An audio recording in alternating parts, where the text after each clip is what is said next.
السلام علیکم ورحمۃ اللہ لا حول ولا قوة الا باللہ حسبنا اللہ ونعم الوکیل یا حی یا قیوم برحمتک استغیث لا الہ الا انت سبحانک انی کنت من الظالمین ربنا آتنا من لدنک رحمہ وہیئ لنا من امرنا رشدا اللهم صل على محمد وعلى آل محمد وأصحاب محمد وأزواج محمد وأمة محمد أجمعين إلى يوم الدين آمين. الحمد لله رب العالمين والصلاة والسلام على سيد الأنبياء والمرسلين وعلى آله وأصحابه أجمعين إلى يوم الدين. الحمد للہ آج 29 اکتوبر 2023 کو سنڈے کے دن ہمارا یہ پبلک سیشن نمبر 118 ہوگا. آپ کے یہ ریئل ٹائم کوسچنز جو ہیں وہ پرچیوں کی شکل میں میرے پاس آ چکے ہیں. انشاءاللہ انہیں ہم بعد میں ڈسکس کریں گے. پہلے آج ایک کریٹیکل ٹاپک کے طور پر، چونکہ آج کل آپ کو پتہ ہے فلسطین اور اسرائیل کا ایشو چل رہا ہے، اس کی وجہ سے پچھلے مسلسل 3 لیکچرز جو ہیں میرے اسی سے ریلیٹڈ ہوئے تھے. اسی کانٹیکسٹ میں پچھلی دفعہ ہم نے دجال کے اوپر کافی تفصیلی گفتگو کی تھی. تو اسی ویڈیو میں چونکہ میں نے پرانی کسی ویڈیو کا ریفرنس دیا تھا، تو بعض لوگوں نے کامنٹس میں یہ لکھا کہ عیسیٰ ابن مریم علیہ السلام کے ٹاپک کو بھی ایک دفعہ دوبارہ سے ایڈریس کیا جائے. تو یہ فیڈ بیک جب مجھے دی بھائیوں نے، تو میں نے کہا چلیں آج کا جو ہمارا اسپیشل ٹاپک ہے وہ ہم اسی پہ رکھتے ہیں. آلریڈی میں نے اس کے اوپر کافی تفصیلی ویڈیوز مختلف اوقات میں ریکارڈ کروائی ہیں، لیکن چونکہ اب ایک ماحول بنا ہوا ہے اس حوالے سے، تو ماحول کے اندر ایک عام آدمی کا انٹرسٹ بھی بات کو سننے کے اعتبار سے زیادہ ہوتا ہے ایز کمپیئر ٹو عام حالات و واقعات کے. سیدنا عیسیٰ ابن مریم علیہ السلام اللہ تعالیٰ کے ایک یونیک پیغمبر ہیں. جو ایکسٹراڈنری کوالٹیز اللہ تعالیٰ نے عیسیٰ ابن مریم کو دی ہیں وہ کسی اور پیغمبر کو نہیں دی. لہٰذا یہ جسٹیفائی تھا کسی حد تک آزمائش کے طور پر کہ انہیں خدا کا بیٹا مان لیا جاتا. ظاہر ہے اللہ تعالیٰ آزمائش پھر کسی ایسی شخصیت کے ذریعے کرے گا نا جسے غیر معمولی صلاحیتیں دی ہوں. ایسی ہستی کہ جس کو اللہ تعالیٰ نے بغیر باپ کے پیدا کیا، اور سورہ مریم میں فرمایا کہ ہم تمہیں اور تمہاری اولاد کو، سیدہ مریم کو فرمایا کہ جہان والوں کے لیے نشانی بنانے والے ہیں. اس کے بعد سورہ مریم میں ہی آیا کہ انہوں نے شیر خوارگی کی عمر میں کلام کیا کہ میں اللہ کا پیغمبر ہوں، اس نے مجھے کتاب دی ہے اور مجھے اپنی والدہ کے ساتھ حسن سلوک کرنے والا بنایا ہے. سلام ہو اس دن پر جس دن میں پیدا ہوا، جس دن میں مروں گا اور جس دن دوبارہ اٹھایا جاؤں گا. تو عیسیٰ ابن مریم کی پیدائش بھی معجزانہ، بچپن میں اعلان نبوت کرنا، شیر خوارگی کی عمر میں جب دودھ پیتا بچہ ہے، بالکل نیو بورن بیبی، اور اس کے بعد پھر جو معجزات اللہ تعالیٰ نے دیے کہ اندھوں کو اللہ تعالیٰ کے اذن سے شفا دے دیتے تھے، اسی طریقے سے جو کوڑی کے مریض تھے ان کو شفا دے دیتے تھے اللہ کے اذن سے. سورۃ المائدہ میں، سورہ مریم میں، سورہ آل عمران کے اندر یہ 3 مین صورتیں ہیں جن میں عیسیٰ ابن مریم کا تفصیلی ذکر آیا ہے، وہ آپ خود بھی پڑھ سکتے ہیں. اور سب سے بڑھ کر مٹی کی مورت میں پھونک مارتے تھے تو وہ پرندہ بن جاتی تھی اللہ کے اذن سے، اور مردوں کو زندہ کر دیتے تھے اللہ کے اذن سے. اب یہ کوالٹیز کسی اور پیغمبر کو اللہ تعالیٰ نے نہیں دی. یہاں تک کہ فرمایا کہ روح من، وہ اللہ کی روح ہے. اسی کی وجہ سے بعض لوگوں نے دھوکہ کھایا اور انہیں خدا کا بیٹا کہہ دیا، حالانکہ اللہ تعالیٰ نے عیسیٰ ابن مریم کا سٹیٹس بالکل کلیئر کیا کہ وہ اللہ کے بندے ہیں. سورہ آل عمران کی شروع کی آیات کا ٹاپک ہی یہی ہے. بہرحال جس شخصیت کے ساتھ اتنے ایکسٹراڈنری چیزیں جڑی ہوں تو انسانیت نے پھر ان کے بارے میں یہی کلیم کرنا ہے کہ کم از کم انہیں خدا کا بیٹا مانو یا پھر خدا کلیم کر دو. اور یہ دونوں عقائد ان کے ساتھ لوگوں نے منسوب کیے. کیتھولک کا عقیدہ ہے کہ وہ خدا کے بیٹے ہیں، اور پروٹیسٹنٹ کا عقیدہ ہے کہ وہ عیسیٰ ابن مریم خود اللہ ہیں جو کہ انسانی شکل میں زمین کے اوپر آ گئے، والعیاذ باللہ تعالی. اور اللہ تعالیٰ نے دونوں عقیدوں کا رد کیا ہے بڑی تفصیل کے ساتھ. سورہ آل عمران میں اور سورۃ المائدہ میں تو جس شان سے ڈسکشن ہوئی ہے وہ تو اپنی نوعیت کی ایک یونیک ڈسکشن ہے. لقد کفر الذین قالوا ان اللہ هو المسیح ابن مریم، بے شک وہ لوگ کھلا کفر کر رہے ہیں کہ جو کہہ رہے ہیں کہ عیسیٰ ابن مریم ہی اللہ ہے. وقال المسیح، جبکہ مسیح تو خود یہ کہا کرتے تھے، یا بنی اسرائیل، اے اولاد یعقوب، اعبدوا اللہ ربی وربکم، عبادت کرو اس رب کی کہ جو میرا بھی رب ہے اور تمہارا بھی رب ہے. انہ من یشرک باللہ، یاد رکھنا بے شک جس نے اللہ کے ساتھ شرک کیا، لقد حرم اللہ علیہ الجنہ، اللہ تعالیٰ نے ایسے شخص پہ جنت حرام کر دی ہے. ومأواہ النار، اور اس کا ٹھکانہ ہے جہنم کی آگ. وما للظالمین من انصار، اور ایسے شخص کا قیامت کے دن کوئی مددگار بھی نہیں ہوگا جو اس قسم کا عقیدہ وابستہ کرے گا. اس سے زیادہ تو بہتر انداز میں سمجھایا نہیں جا سکتا تھا. پھر آگے چل کے فرمایا لقد کفر الذین قالوا ان اللہ ثالث ثلاثہ، وہ بھی کافر ہیں جو کہہ رہے ہیں کہ اللہ تین میں سے ایک ہے. یعنی وہ کہتے تھے کہ اس وقت ٹرینٹی یہ تھی کہ تین خدا ہیں، اللہ، سیدہ مریم اور سیدنا عیسیٰ ابن مریم. آج کی جو ٹرینٹی ہے اس میں سیدہ مریم کو تو سائڈ پہ کر کے انہوں نے ہولی گوسٹ کو داخل کر دیا ہے، سیدنا جبرائیل علیہ السلام. بہرحال ٹرینٹی آج بھی اس طریقے سے موجود ہے. پھر آگے چل کے اللہ تعالیٰ نے فرمایا کہ مل مسیح ابن مریم الا رسول، عیسیٰ ابن مریم تو نہیں تھے مگر ایک رسول. قد خلت من قبلہ الرسل، ان سے پہلے بھی رسول گزر چکے ہیں. وامہ صدیقہ، ان کی ماں ایک سچی عورت تھی. کانا یاکلان الطعام، دونوں کھانا کھایا کرتے تھے، دونوں روٹی کھانے کے محتاج تھے. دیکھو ہم اپنی آیات کس طرح کھول کھول کر بیان کر رہے ہیں، اور پھر ان کی طرف دیکھو کس طرح یہ الٹے پڑے جاتے ہیں. کیا تم ایسی ہستیوں کو اللہ کے سوا پوج رہے ہو کہ جو نہ تمہارے نقصان کے مالک ہیں نہ نفع کے مالک ہیں، اور اللہ ہی سننے والا اور علم والا ہے. یعنی اس میں واضح عقیدہ اللہ تعالیٰ نے بتا دیا کہ عیسیٰ ابن مریم اور ان کی ماں من دون اللہ بھی ہیں، اس اعتبار سے کہ اللہ کے مقابلے پہ لوگوں نے ان کو کھڑا کیا. لہذا یہ بھی ایک ڈھکوسلا جو تھا بعض فرقوں کا کہ من دون اللہ سے مراد صرف بت ہیں، وہ بھی ختم ہوا. نمبر 2، نہ صرف ان کی پرستش کی نفی کی بلکہ ساتھ یہ کہا کہ یہ تمہارے نفع نقصان کے مالک بھی نہیں ہے. لہذا ان لوگوں کا بھی دروازہ بند ہو گیا جو یہ کہتے تھے کہ ہم میں اور کرسچنز میں یہ فرق ہے کہ کرسچنز جو ہیں وہ اللہ کے پیغمبر کی عبادت کرتے ہیں، اس کی ماں کو پوجتے ہیں. ہم تو اولیاء اللہ اور انبیاء کی عبادت نہیں کرتے، ہم تو انہیں اللہ کا بندہ مانتے ہیں. تو اس پہ میں نے کہا تھا نہ، آگے چل، آگے لکھا ہوا ہے کہ نہ وہ تیرے نفع کے مالک ہیں نہ نقصان کے. اور کتنی آپ سمجھ لیں، وہ ہمارے ڈاکٹر سرار صاحب اس کے لیے ورڈ یوز کرتے تھے ننگی بات، یعنی بالکل کھلی ہوئی بات کہ وہ روٹی کھانے کے محتاج تھے.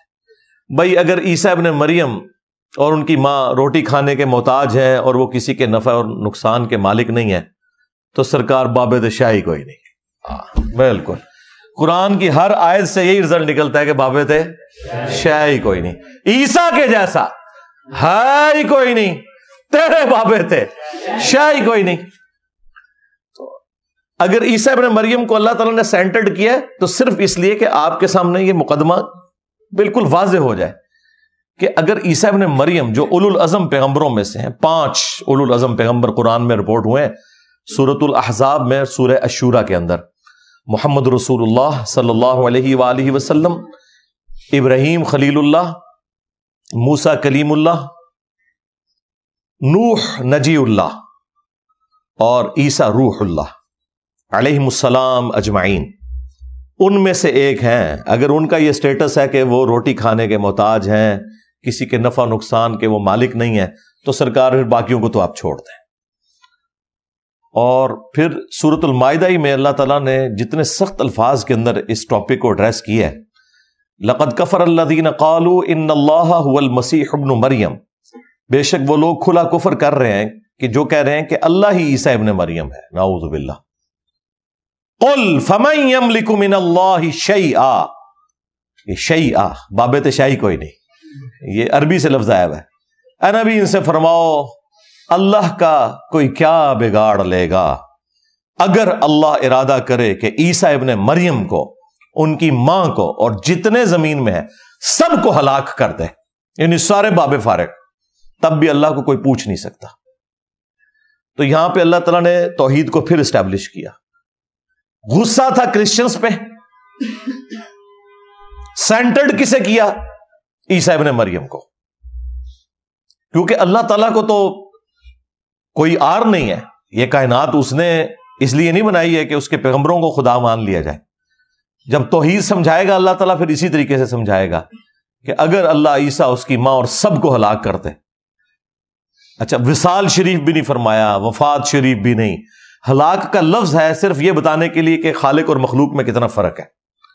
یہ ہے سرکار رحمانی توحید، اور ایک ہے شیطانی توحید۔ شیطانی توحید یہ ہے کہ انبیاء کو، اولیاء کو، بزرگ بابوں کو اللہ کے مقابلے پہ کھڑا کر دو، خواہ ان کی تعلیمات نہ بھی ہو تب بھی ان کو کھڑا کر دو اللہ کے مقابلے پر۔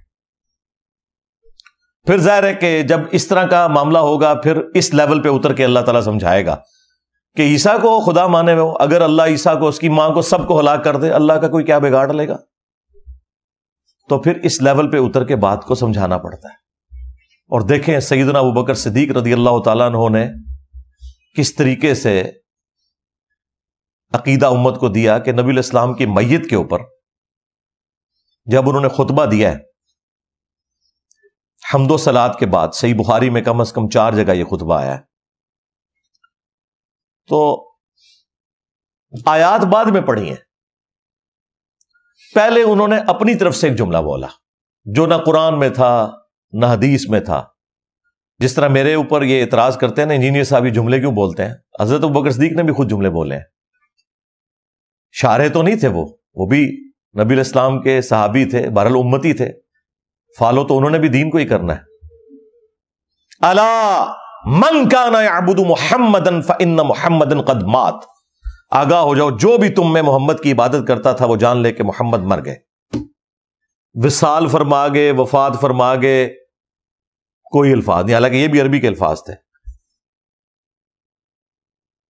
ان کو کسی نے نہیں کہا جی قرآن میں لکھا ہے شہید زندہ ہے، انہیں پتا تھا وہ بات اور ہے، یہ بات اور ہے۔ دنیا سے مر چکا شہید بھی اللہ کے حضور زندہ ہے، قرآن میں ہے۔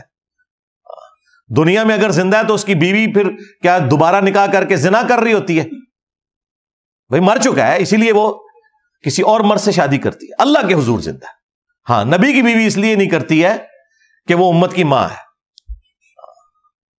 اس وجہ سے نہیں کہ نبی آخرت میں زندہ ہے، اس وجہ سے کہ وہ امت کے باپ ہیں اور ان کی بیویاں مائیں ہیں، اس لیے اللہ تعالیٰ نے وہاں پہ یہ والا معاملہ ختم کر دیا۔ النبی اولا بالمؤمنین من انفسہم وازواجہ امہاتہم، نبی مومنین کی جانوں سے بڑھ کر ان پر حق رکھتے ہیں، نبی کی بیویاں امت کی مائیں ہیں۔ اور پھر سورۃ الاحزاب میں آگے چل کے آیا کہ اللہ تعالیٰ کے نزدیک یہ بہت بڑا گناہ ہے کہ نبی کی وفات کے بعد تم ان کی بیوی کے ساتھ شادی کرو، یہ اللہ تعالیٰ نے ایک آنر کے طور پر کیا۔ لیکن دوسری طرف حضرت جعفر طیار شہید ہوئے ہیں غزوہ موتا کے اندر، حضرت علی کے بھائی، ان کی بیوی اسماء بنت امیس ان کے ساتھ حضرت ابوبکر نے شادی کر لی. حالانکہ جعفر وہ ہیں جن کا نام جعفر طیار ہے. بخاری میں ہے کہ اللہ تعالیٰ نے انہیں جنت میں 2 پر دیے ہیں, ان کے بازو کٹ گئے تھے, اس سے وہ اڑتے ہیں جنت میں, یعنی کنفرم زندہ. اور بیوی نے نکاح کر لیا حضرت ابوبکر کے ساتھ, ان سے محمد بن ابی بکر پیدا ہوئے. پھر حضرت ابوبکر بھی فوت ہو گئے, پھر اسی عورت کے ساتھ حضرت علی نے نکاح کر لیا اور محمد بن ابی بکر کی پرورش کی. اور جعفر طیار کا جو بیٹا تھا عبداللہ بن جعفر, اس کی بھی پرورش کی, بلکہ ان کو تو اپنی بیٹی زینب بھی دے دی. تو یہ میں بتا رہا ہوں کہ اگر شہید زندہ ہے تو یہ کیا آگے چل رہا ہے سارا معاملہ, تو وہ زندگی اللہ کے حضور ہے. تو حضرت ابوبکر نے ایک فرضی جملہ بولا, جو بھی تم میں محمد کی عبادت کرتا تھا جان لے محمد مر گئے. وَمَن يَعْبُدُ اللَّهَ, اور جو اللہ کی عبادت کرتا تھا وہ جان لے فَإِنَّ اللَّهَ حَيٌّ لَا يَمُوتُ, کہ اللہ تعالیٰ زندہ ہے, اسے کبھی موت نہیں آئے گی. کسی نے نہیں کھڑے ہو کے کہا کہ حضرت یہ کون سی آیت ہے, یہ کون سی حدیث ہے, یہ آپ اپنی طرف سے باتیں کر رہے ہیں. کسی کی جرت نہیں تھی. انہیں پتا تھا کہ حضرت ابوبکر جو کچھ کہہ رہے ہیں یہ عقیدہ ہے, اپنے انداز میں بیان کر رہے ہیں وہ, کیونکہ انسانیت نے سب سے بڑا شرک عیسیٰ ابن مریم کے نام کے اوپر دیکھا ہے. اس وقت بھی بت پرست 90 کروڑ ہیں, اور کرسچنز جو ہیں 2 ارب سے زیادہ ہو چکے ہیں. اس وقت بھی سب سے بڑا شرک ایک پیغمبر کے نام پہ ہو رہا ہے. پیغمبر کا قصور نہیں ہے, ان کے ماننے والوں کا ہے. لیکن نبی علیہ السلام نے کیا فرمایا صحیح بخاری میں, دیکھنا میری شان کو اس طرح بلند نہ کرنا جس طرح نصارہ نے عیسیٰ ابن مریم کو بڑھا دیا. میں اللہ کا بندہ اور اس کا رسول ہوں, مجھے اللہ کا بندہ اور اس کا رسول کہنا. یہ چیز تھی حضرت ابوبکر کے سامنے. تو جناب حضرت ابوبکر صدیق نے ایک فرضی جملہ بولا. کسی صحابی نے نہیں کہا کہ حضرت ہم میں کون رسول اللہ کی عبادت کرتا ہے, آپ مسلمانوں پہ کلمہ کو مشرک ہونے کا فتویٰ کیوں لگا رہے ہیں. انہوں نے تو یہی کہنا تھا نا. یہ سب کچھ کہنے کے بعد انہوں نے آیت پڑھی. میں تو بڑی احتیاط کرتا ہوں, پہلے آیت پڑھتا ہوں, پھر حدیث پڑھتا ہوں, پھر کہتا ہوں بابے شاہی کوئی نہیں. لیکن حضرت ابوبکر صدیق نے پہلے اپنا جملہ بولا کہ جو محمد کی عبادت کرتا تھا جان لے کہ محمد مر چکے, اور جو اللہ کی عبادت کرتا ہے وہ جان لے کہ اللہ تعالیٰ زندہ ہے, اسے موت نہیں آئے گی. پھر کہا کہ قرآن میں آیت ہے وما محمد الا رسول قد خلت من قبلہ الرسل افئن مات او قتل انقلبتم علی اعقابکم, محمد تو نہیں مگر ایک رسول, اگر یہ مر جائیں یا قتل ہو جائیں تو کیا تم دین سے الٹے قدم پھر جاؤ گے. یعنی نبی علیہ السلام پہ تو احسان نہیں کیا نا تم نے اپنی آخرت کے لیے کلمہ پڑھا. پھر پڑھا انک میت وانہم میتون, اے نبی تمہیں بھی مرنا ہے, تمہارے مخالفین کو بھی مرنا ہے, اور پھر تم اللہ کے حضور قیامت کے دن جھگڑا کرو گے, اللہ تعالیٰ فیصلہ کر دے گا. آیات بعد میں پڑھی, عقیدہ پہلے دیا. تو لوگ ہم سے پوچھتے ہیں کہ جناب انجینئر صاحب کے دماغ میں باتیں کہاں سے آتی ہیں. بھائی انجینئر صاحب حضرت ابوبکر صدیق کے ماننے والے ہیں رضی اللہ تعالیٰ عنہ. جب تم کہو گے کہ بابے نے سمندر روکا ہوا ہے, تو پھر انجینئر کیوں نہ کہے کہ بڑے سے بڑا کوئی انسان ہو اپنا پیشاب نہیں روک سکتا, سمندر روکنا تو دور کی بات. جب کوئی شخص گمراہی پھیلاتا ہے نا تو اس کے مقابلے کے اوپر کاؤنٹر نیریٹو اسی طریقے سے کھڑا ہوتا ہے. میں آج آپ کو بڑے وثوق سے کہتا ہوں, آج اگر حضرت ابوبکر زندہ ہوتے تو اس سے زیادہ سخت جملے ان کے اوپر بولتے ہیں. جب کچھ ہوا نہیں تھا تو یہ کہہ رہے تھے جو محمد کی عبادت کرتا تھا جان لے محمد مر چکے. یعنی 2 کتنی سخت باتیں. ایک تو صحابہ کو کہہ رہے ہیں کہ جو تمہیں عبادت کرتا ہے, سیدھا سیدھا بھی شرک کا فتویٰ کوئی نہیں کرتا تھا, ان کو بھی پتا تھا. اور دوسرا نبی علیہ السلام کی تعریف کرنے کی بجائے, کوئی نعت پڑھنے, کوئی دروشی پڑھنے کی بجائے سیدھا یہ کہہ رہے ہیں کہ مر چکے. ایک غم ہے صحابہ کو اوپر سے اس طرح کے جملے. اس کا مطلب ہے کہ صحابہ کرام کے لیے توحید ٹاپ پرائورٹی تھی. انہیں پتا تھا کہ پیغمبر اسی میں خوش ہیں جو حضرت ابوبکر صدیق بیان کر رہے ہیں رضی اللہ تعالیٰ عنہ. ہاں, اور یار پیغمبروں کو تو چھوڑ دیں, ہم میں سے جن لوگوں کو توحید کا تعارف ہوا ہے, اگر ہماری شان میں کوئی ایسی کوئی بات کر دے کہ اس میں شرک کا شائبہ ہو تو یقین کریں ہاتھ پاؤں کامنا شروع ہو جاتے ہیں کہ یار یہ کیا بات کر رہے ہو یار. تو پیغمبر تو اللہ تعالیٰ کی کتنی اعلیٰ شناخت رکھتے ہیں, وہ تو سوچ بھی نہیں سکتے کہ ان کے ساتھ کوئی اس طرح کا عقیدہ وابستہ کرے کہ خدا کے مقابلے پہ اسے کھڑا کر لیا جائے. اسی لیے اللہ تعالیٰ نے فرمایا عیسیٰ ابن مریم کبھی یار محسوس نہیں کریں گے اس بات پر کہ انہیں اللہ کا بندہ کہا جائے، نہ کوئی مقرب فرشتہ۔ اللہ اکبر۔ پھر اللہ تعالیٰ نے فرمایا کہ اگر کوئی اس چیز سے آر محسوس کرے گا نا، پھر قیامت والے دن ہم سب کو جمع کر لیں گے اور عذاب دیں گے ایسوں کو۔ یہ سمجھانے کے لیے تھا، ایسا کبھی بھی نہیں ہونا تھا۔ پھر اللہ تعالیٰ نے یہاں تک فرمایا، یہ سورہ النساء میں تھی آیات، سورہ آل عمران میں، کہ کبھی ایسا نہیں ہوا کہ ہم کسی پیغمبر کو نبوت دے کر بھیجیں اور وہ لوگوں سے یہ کہنا شروع کر دے کہ لوگوں میری عبادت کرو اللہ کے سوا یا اللہ کے ساتھ۔ وہ تو کہتا ہے کونو ربانیین، اللہ والے بن جاؤ، بس سبب اس کے کہ اللہ تعالی نے تمہیں کتاب دی جس سے تم درس دیتے ہو، ایک دوسرے کو تبلیغ کرتے ہو۔ یہ کیسے ہو سکتا ہے کہ اللہ تعالیٰ تمہیں حکم دے کہ تم انبیاء اور فرشتوں کو رب مان لو؟ کیا وہ تمہیں اس بات کا حکم دے گا کہ تم اسلام لانے کے بعد کافر ہو جاؤ؟ یہ اتنی سخت آیات ہے سورہ آل عمران کے اندر۔ خیر یہ ٹاپک تو آج نہیں تھا، میں تو ایک کیفیت تاری ہوئی تو اس طرف چل پڑا۔ اس کے اوپر آپ میری تفصیلی ویڈیو دیکھ لیں۔ شیطانی توحید کا فتنہ، شیطانی توحید، شیطانی بابوں کا فتنہ۔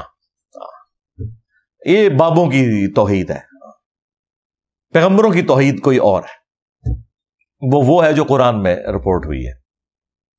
خیر ٹاپک کی طرف واپس آئیں۔ عیسیٰ ابن مریم علیہ السلام سے متعلق مسلمانوں کا یہ اجماعی عقیدہ ہے۔ 5 جملوں میں وہ عقیدہ بیان کر دیتا ہوں۔ نمبر 1، عیسیٰ ابن مریم علیہ السلام کو اللہ تعالیٰ نے 33 سال کی عمر میں، 33 ایئرز کی ایج میں زندہ آسمانوں پر اٹھا لیا۔ نمبر 2، عیسیٰ ابن مریم علیہ السلام قیامت سے پہلے ایک دفعہ اس دنیا میں دوبارہ تشریف لائیں گے۔ نمبر 3، عیسیٰ ابن مریم جب قرب قیامت میں آئیں گے تو وہ ایک عادل حکمران کے طور پر نازل ہوں گے، صلیب کو توڑ دیں گے، اہل کتاب ایمان لے آئیں گے، دجال کو قتل کریں گے، جزیہ موقوف کر دیں گے، پوری دنیا پہ اسلام کی حکومت ہوگی انشاءاللہ۔ امام مہدی ان کے لیے گراؤنڈز بنائیں گے، لیکن الٹیمیٹلی جب عیسیٰ ابن مریم آئیں گے تو یہ لیڈرشپ عیسیٰ ابن مریم کے سپرد کر دی جائے گی، کیونکہ دجال کا فتنہ ایک اتنا ایکسٹراڈنری فتنہ ہے کہ وہ دنیا کے انسانوں کے قابو میں آنے والا نہیں ہے۔ اس کے لیے پھر بڑی پرسنالٹی چاہیے، اور وہ عیسیٰ ابن مریم۔ اور نمبر 4، وہ 40 سال تک دنیا میں حکومت کریں گے۔ اسی دوران وہ شادی بھی کریں گے، ان کے بچے بھی ہوں گے، یعنی ان کی عمر 73 ایئرز ہوگی۔ 33 وہ جو دنیا میں گزار چکے، 40 ابھی انہوں نے گزارنی ہے۔ اور نمبر 5 عقیدہ ان کے بارے میں یہ ہے کہ جب وہ فوت ہوں گے، مسلمان ان کا جنازہ پڑھ کے انہیں قبر رسول صلی اللہ علیہ وآلہ وسلم کے ساتھ روضہ شریف میں دفن کریں گے۔ یہ جو 5 عقیدے ہیں نا، یہ قرآن و سنت کے اندر بڑی تفصیل کے ساتھ بیان ہوئے ہیں، اور سب سے بڑی بات یہ ہے کہ امت میں ان 5 عقائد کے معاملے میں کوئی اختلاف نہیں ہے۔ یہ چند وہ مسائل جن کے اوپر اجماع امت ہے، ان میں سے ایک ہے۔ ویسے کوئی شخص اٹھ کے ختم نبوت کا معنی بدل کے تو غلام احمد قادیانی دجال کی طرح فتنہ کھڑا کر دے، تو ہم اسے یہ کہیں گے بھئی ختم نبوت کا عقیدہ جو تم بیان کر رہے ہو، اس طرح کا ختم نبوت کا عقیدہ امتی نبی والا تو کبھی نہیں رہا، یہ تمہاری خرافات ہیں۔ اسی طریقے سے آج کا کوئی فلاسفر یا کوئی ماڈرن عالم دین کھڑا ہو کے کہتا ہے کہ نہیں میں اس عقیدے کو نہیں مانتا، تو بھی تمہاری خرافات ہے۔ قرآن و سنت اور اجماع امت کے ساتھ تمہارے اس عقیدے کا کوئی تعلق نہیں، تمہاری گمراہی کے لیے اتنا ہی کافی ہے۔ اجماع امت اتنی بڑی دلیل ہے کہ قرآن کی اتھینٹسٹی اجماع امت ہے۔ یہ امت نے عملی تواتر اور اجماع سے قرآن ٹرانسفر کیا ہے، ہمارے سامنے نہیں نازل ہوا، یہ ذہن میں رکھیے گا۔ اور اجماع سے مراد ہوتا ہے جب پوری امت کا ایک عقیدہ ہو. ہاں اگر اختلاف پایا جاتا ہو پھر وہ اجماع امت نہیں ہوتا. تو جس طرح قرآن کے بارے میں یہ اجماعی عقیدہ ہے کہ یہ محفوظ ہے کتاب، سنی ہو شیعہ ہو جتنے بھی ان کے آف شوٹس ہوں سب کا یہی عقیدہ ہے، اس طرح یہ والا جو عقیدہ عیسیٰ ابن مریم والا، اس کے اوپر نہ صرف ود ان اسلام یا مسلمانوں میں اجماع ہے بلکہ انسانیت کا اجماع ہے. جیوز اور کرسچنز بھی مانتے ہیں، خیر ان کے ماننے میں اور ہمارے ماننے میں فرق ہے، لیکن بہرحال ایک پرسنالٹی کے بارے میں سب متفق ہیں. تو اس حوالے سے جو لوگ چیزیں نکالتے رہتے ہیں ان کی کوئی اہمیت نہیں ہے. نبی الاسلام نے واضح فرمایا تھا، المستدرک للحاکم میں حدیث ہے، المعجم الکبیر طبرانی کے اندر بھی یہ روایت موجود ہے، اور سورہ النساء کی آیت نمبر 115 اسے سپورٹیو ہے کہ میری امت کبھی بھی گمراہی پر جمع نہیں ہوگی، جماعت پہ اللہ کا ہاتھ رہے گا. یعنی پوری امت اگر کوئی عقیدہ بتا رہی ہوگی نا وہ کبھی گمراہی پہ مبنی نہیں ہوگا. مثلا پوری امت بتاتی ہے کہ نمازیں 5 ہیں، پوری امت بتاتی ہے کہ نماز قبلہ رخ ہو کے پڑھنی ہے، پوری امت بتاتی ہے کہ فجر کے 2 فرض ہیں، ظہر کے 4، عصر کے 4، 3 مغرب کے اور 4 عشاء کے. یہ اجماعی عقیدے ہیں. پوری امت کا عقیدہ ہے کہ مرنے کے بعد مسلمان کو غسل دے کر کفن دے کر قبلہ رخ قبر میں رکھنا ہے اور اس کا جنازہ بھی پڑھنا ہے. یہ ایگریڈ اپون چیزیں ہیں، یہ اجماع امت والی چیزیں ہیں. اسی طریقے سے حیات مسیح اور نزول مسیح علیہ السلام کے اوپر بھی امت کا اجماع ہے. کسی بندے کے اختلاف کرنے سے کوئی اس کی اہمیت نہیں ہے کہ اسے اتنا اجاگر کیا جائے کہ آپ ایک مصیبت ڈال کے بیٹھ جائیں. ہم دلائل رکھیں گے انشاءاللہ تعالی، ساتھ ساتھ ان لوگوں کے شیطانی وسوسوں کا رد بھی کریں گے تاکہ ایک عام آدمی کو بات سمجھ آ جائے. سب سے پہلے قرآن پاک میں جو آیات ہیں میں انشاءاللہ وہ کور کروں گا 3 مقامات سے عیسیٰ ابن مریم سے متعلق، جو حیات مسیح اور نزول مسیح سے ریلیٹڈ آیات ہیں، اور ان کی ساتھ ساتھ تشریح بھی کروں گا انشاءاللہ تعالی. اور اینڈ پہ جا کے میں 12 صحیح الاسناد احادیث بیان کروں گا، لیکن وہ آخر میں بیان کروں گا صرف اس لیے کہ وہ لوگ جو یہ سمجھتے ہیں کہ یہ عقیدہ امت نے خود سے گھڑ لیا ہے، قرآن میں اس کی کوئی جڑ موجود نہیں ہے، ان کا رد کرنا اس وقت زیادہ امپورٹنٹ ہے. احادیث تو عموماً آپ نے سنی ہوئی ہیں، لیکن ظاہر ہے کہ ہم تو ہر حدیث ریفرنس کے ساتھ بیان کرتے ہیں. وہ 12 صحیح الاسناد احادیث انشاءاللہ تعالی میں اینڈ پہ بیان کر دوں گا. تفصیل میں جانے سے پہلے ایک دفعہ دروشی پڑھ لیں.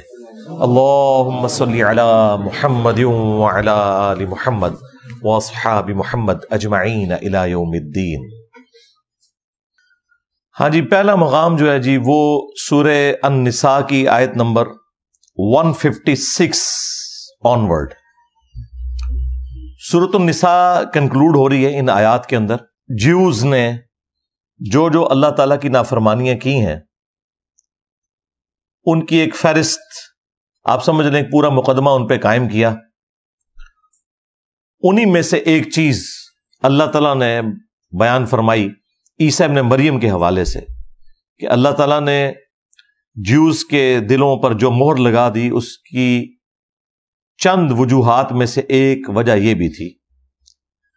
اعوذ باللہ من الشیطان الرجیم، بسم اللہ الرحمن الرحیم. وَبِكُفْرِهِمْ وَقَوْلِهِمْ عَلَى مَرْيَمَ بُهْتَانًا عَظِيمًا. اور یہ جو ان کے دلوں کے اوپر اللہ نے مہر لگائی وہ بسبب اس کے کہ انہوں نے کفر کیا، اور ان کا یہ قول جو انہوں نے سیدہ مریم کے اوپر ایک بہت بڑا بہتان لگایا، نعوذ باللہ، کہ ان کا بیٹا جو ہے یہ آؤٹ آف ویڈ لاک پیدا ہوا ہے بجائے اسے معجزہ ماننے کے. وَقَوْلِهِمْ، اور ان کا یہ کہنا بھی، اِنَّا قَتَلْنَا الْمَسِيحَ عِيسَى ابْنَ مَرْيَمَ رَسُولَ اللَّهِ، کہ بے شک ہم نے تو مسیح کو، عیسیٰ ابن مریم کو قتل کر دیا جو کہ اللہ کے رسول ہیں. اب اس کے اندر ایک بڑی حیران کن بات ہے چھپی ہوئی کہ عیسیٰ ابن مریم جو کہ رسول اللہ ہے ان کو قتل کرنے کا دعویٰ یہ کر رہے ہیں، کیونکہ رسول کبھی بھی قتل نہیں ہوتا، انبیاء قتل ہوئے ہیں. قرآن میں جن آیات میں رسول کے لیے ورڈ آیا نا وہ بھی لغت کے معنوں میں آیا. جب ٹرمنالوجی میں اصطلاح میں بات کرتے ہیں تو نبی وہ ہوتا ہے کہ جو کسی رسول کی شریعت میں مجدد کی حیثیت سے آتا ہے اسے اسٹیبلش کرنے کے لیے, نہ کہ کوئی نئی شریعت لے کے آتا ہے. اور رسول وہ ہوتا ہے جو نئی شریعت کے ساتھ آتا ہے. رسول تو بہت تھوڑے ہیں. وہ مسند احمد میں حدیث ہے, مشکات میں بھی, کہ 1,24,000 پیغمبر ہیں, ان میں سے صرف 315 رسول ہیں, باقی سب کے سب انبیاء ہیں. رسول شریعت کے ساتھ آتے ہیں, پلس رسول آ کے اپنی قوم کو یہ دھمکی لگاتے ہیں کہ اگر تم ہم پر ایمان نہ لائے تو بڑے دن کا عذاب تمہیں آ پکڑے گا. اور پھر اس کی وجہ سے ان کی قوموں کو ہلاک کیا جاتا ہے.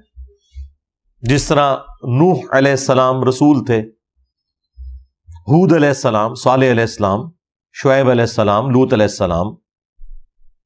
تو اس لیے دیکھیں انہوں نے دھمکیاں دی اور مخالفین تباہ و برباد ہوئے. موسیٰ علیہ السلام. لیکن جو انبیاء ہوتے ہیں نا وہ صرف دعوت توحید دیتے ہیں, جو اگلی شریعت ہے اس کی پیروی کا حکم دیتے ہیں. جس طرح کہ یوسف علیہ السلام, وہ کہیں آپ کو ان کی دھمکی نظر نہیں آئے گی کہ اگر مجھ پہ ایمان نہ لائے تو بڑے دن کا عذاب آ پکڑے گا. وہ تو صرف جیل کے ساتھیوں کو دعوت توحید دیتے ہیں, کیونکہ وہ آلریڈی حضرت ابراہیم علیہ السلام, حضرت اسحاق علیہ السلام, حضرت یعقوب علیہ السلام کے دین کے اوپر ہوتے ہیں. تو یہ نبی اور رسول میں فرق ہے. رسولوں کے کیس میں اللہ تعالیٰ نے واضح فرما دیا ہے, کتب اللہ لأغلبن انا ورسولی, اللہ نے یہ طے کر لیا اپنے پاس کہ بالضرور میں اور میرے رسول ہی غالب رہیں گے. رسول کبھی قتل نہیں ہوگا, کیونکہ رسول اگر دھمکی لگائے اور خود قتل ہو جائے تو اس کی رسالت تو پھر گئی نا. دھمکی لگا رہا تھا مخالفین کو, خود قتل ہو گیا ان کے ہاتھوں. یہ وجہ ہے کہ عیسیٰ ابن مریم قتل نہیں ہوئے, اللہ تعالیٰ نے انہیں آسمانوں پہ اٹھا لیا, بچا لیا, اور ان کے مخالفین پہ عذاب کا کوڑا پھر برسا, اور مسلسل پچھلے 2000 سال سے برس رہا ہے. ٹائٹس نے 70 عیسوی کے اندر نبی الاسلام کی پیدائش سے ایگزیکٹلی 500 ایئرز پہلے ہیکل سلیمانی جو دوبارہ انہوں نے تعمیر کیا تھا نیبوکیڈ نظر کے توڑنے کے بعد, اسے توڑ دیا. ایک دیوار صرف چھوڑی اس نے, وہ جس کے سامنے یہ وہ گریا کر رہے ہوتے ہیں, ویلنگ وال, دیواریں گریا. اور پھر مسلسل عذاب کی قسطیں ان پہ آتی نہیں ہیں. اس کی وجہ یہ ہے کہ انہوں نے اپنی روش نہیں بدلی. پچھلی صدی میں تو اتنا بڑا عذاب آیا کہ وہ انسانی ہسٹری میں نہیں آیا کسی کے اوپر. 60 لاکھ یہودیوں کو ہٹلر نے دوسری جنگ عظیم کے اندر 100 فیکٹریز میں گیس چیمبرز کے اندر قتل کر دیا. ہٹلر کا جو عمل ہے وہ غلط ہے, اسے ہم کنڈیم کریں گے. ان پہ جو عذاب آیا وہ اللہ تعالیٰ کی نافرمانی کرنے کے سبب. اور یہ جو میں بات کر رہا ہوں یہ یہودی خود مانتے ہیں. آج بھی آپ کو پتا ہے جو زائنسٹ ہیں وہ الگ سے ہیں, جیوز الگ سے ہیں. زائنسٹ نے اسرائیل بنایا ہے, اسرائیل بنانے کو جیوز حرام سمجھتے ہیں. جو اوریجنل یہودی ہیں, جو امریکہ میں آپ کو فلسطین کے جھنڈے لگائے ہوئے اور اسرائیل کے جھنڈے کے اوپر کراس کا نشان کے ساتھ نظر آ رہے ہیں, وہ جیوز ہیں. وہ یہ کہتے ہیں کہ ہم نے نہیں یہ کام کرنا کہ ہم الگ سے ریاست بنائیں. جب تک ہمارے گناہوں کی معافی نہیں ہوتی اس وقت تک اللہ تعالیٰ ہمیں حکومت نہیں دے گا, اور وہ اللہ ہی ہمیں حکومت بنا کے دے گا. کیونکہ انہوں نے تو موسیٰ علیہ السلام کو بھی کہا تھا کہ اللہ ہی جا کے جہاد کرے, ہم نے نہیں کرنا. تو یہ کیسے کر سکتے ہیں؟ تو ایک پولیٹیکل موومنٹ تھی یہ زائنسٹ موومنٹ جو ہے. ہاں ان کا مذہب جو ہے وہ یہودیت تھا, بس یہ ہے. جس طرح کے سلطنت عثمانیہ یا بنو امیہ, بنو عباس یا باقی حکومتیں, اسلامی حکومتیں تو نہیں تھی. ہاں وہ بادشاہ جو تھے وہ مسلمان تھے, اس کی وجہ سے ذرا اسلام کا ٹپا لگ گیا, ورنہ کام کوئی مسلمانوں والے نہیں تھے. نہ سلطنت مغلیہ کے کام مسلمانوں والے تھے الا ماشاء اللہ. تو اس چیز کو آپ نے سمجھنا ہے. اللہ تعالیٰ رسولوں کی حفاظت کرتا ہے. تو عیسیٰ ابن مریم کی بھی اللہ نے حفاظت کی کہ انہیں اٹھا لیا, تو اور ان کے مخالفین پہ عذاب کے کوڑے مسلسل برس رہے ہیں. آخری کوڑا برسنا ہے جب قرب قیامت میں انہوں نے خود نازل ہونا ہے. تو اس وقت پھر جیوز اور کرسچن اسلام قبول کر لیں گے، لیکن جو اس وقت بھی نہیں کریں گے نا، ان کے خلاف پھر قتال ہوگا۔ وہ بخاری مسلم میں آیا کہ اگر کسی درخت یا پتھر کے پیچھے بھی کوئی یہودی چھپا ہوگا نا، تو اتنا بڑا اللہ کا عذاب ہوگا کہ وہ درخت اور پتھر بھی بولے گا کہ اے مسلم، میرے پیچھے یہودی ہے، اسے قتل کر دے۔ اے بریلوی دیوبندی اہل حدیث شیعہ نہیں، اے مسلم، تو لہذا مسلم بن جاؤ، خدا دا نہ جائے۔ تو ایک غرقد کا درخت نبی علیہ السلام کہتے ہیں کہ وہ یہودیوں کا درخت ہے، وہ نہیں بولے گا، جس کی کاشت انہوں نے بہت بڑے پیمانے پہ کی ہے۔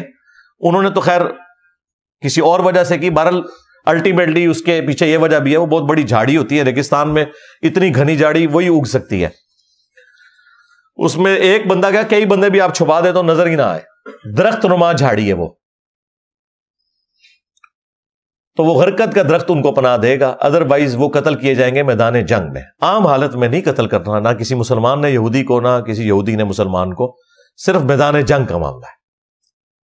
تو اللہ تعالیٰ نے حفاظت فرمائی عیسیٰ ابن مریم کی، آسمانوں پہ ان کو اٹھا لیا، اور ان کے مخالفین پہ، چونکہ وہ رسول تھے، تو یہ جو الفاظ ہیں کہ ہم نے قتل کر دیا عیسیٰ ابن مریم کو جو رسول اللہ تھے، ایسا نہیں ہو سکتا۔ اچھا، یہاں پہ مجھے ضمناً یاد آیا، اللہ کی راہ میں مارا جانا ایک بہت بڑا اعزاز ہے۔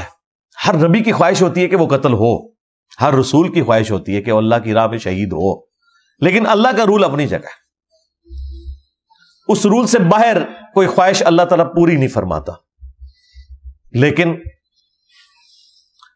اس کی کمپنسیشن کسی درجے میں جس کے لیے چاہے فرما سکتا ہے، اور وہ ہمارے نبی علیہ السلام کے کیس میں ہوا۔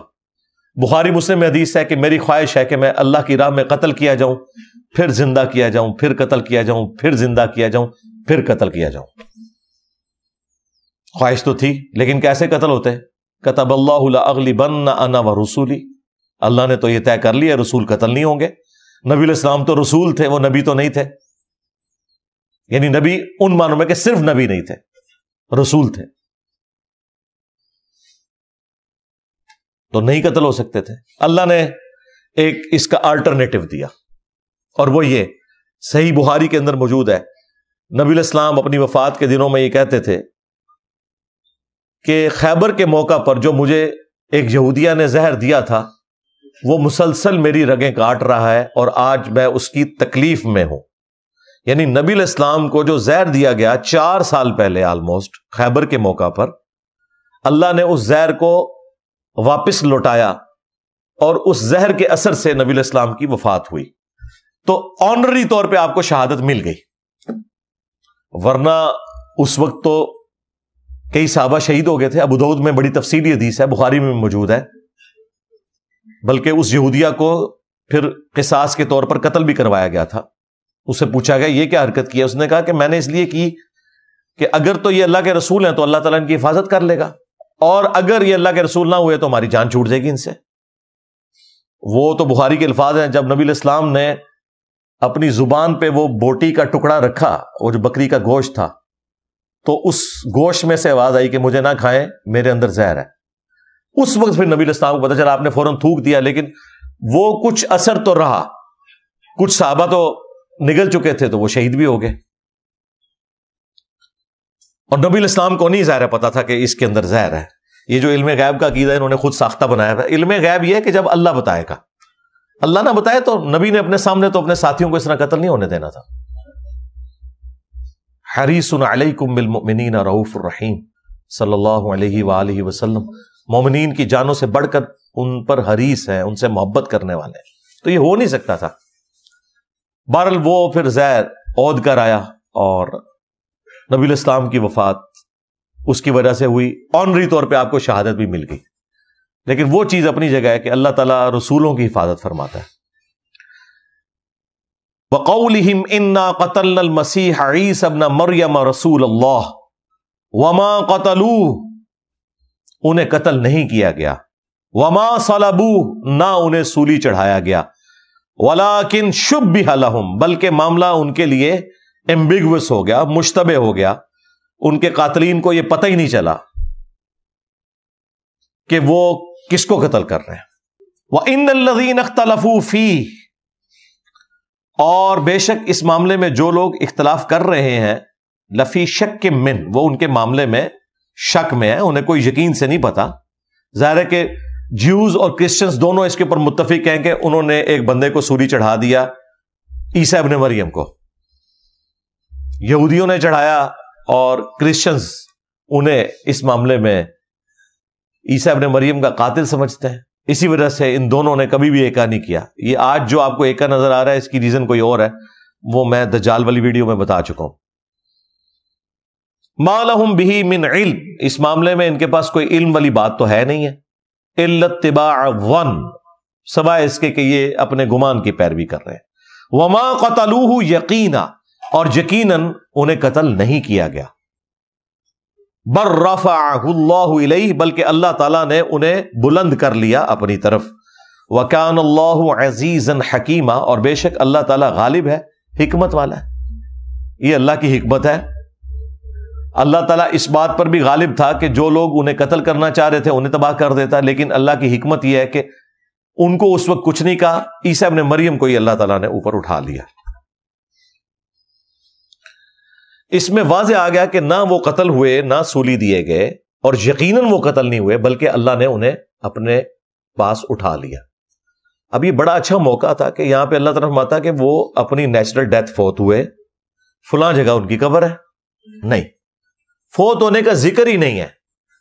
یہ ذکر ہے کہ قتل نہیں ہوئے، سلیب نہیں دیے گئے، بلکہ اللہ نے انہیں اپنے پاس اٹھا لیا.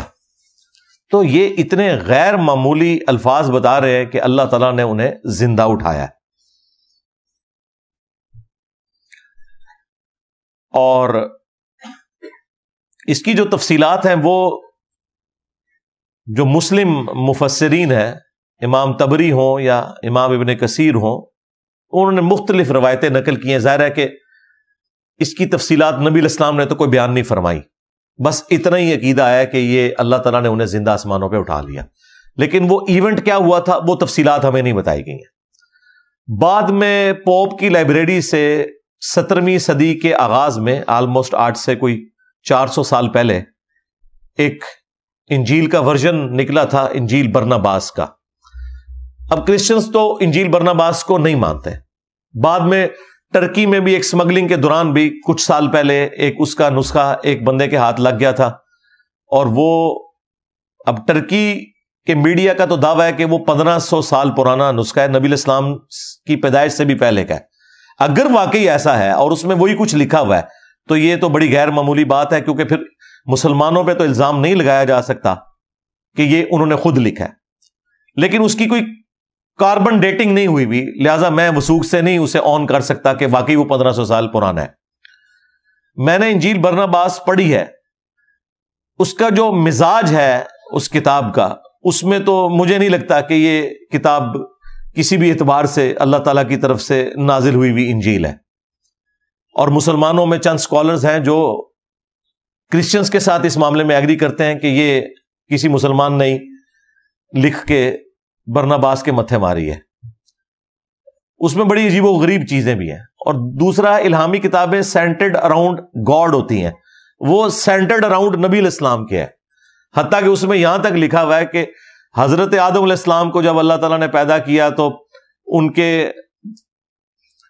جو ہے دائیں انگوٹھے پہ لا الہ الا اللہ اور بائیں انگوٹھے پہ محمد رسول اللہ ظاہر کیا، پھر نبی علیہ السلام کا تعارف کروایا، پھر انہوں نے چوم کے آنکھوں کو لگایا. وہ بریلوی پیش کرتے ہیں، وہ کہتے ہیں انجیل برناباس میں.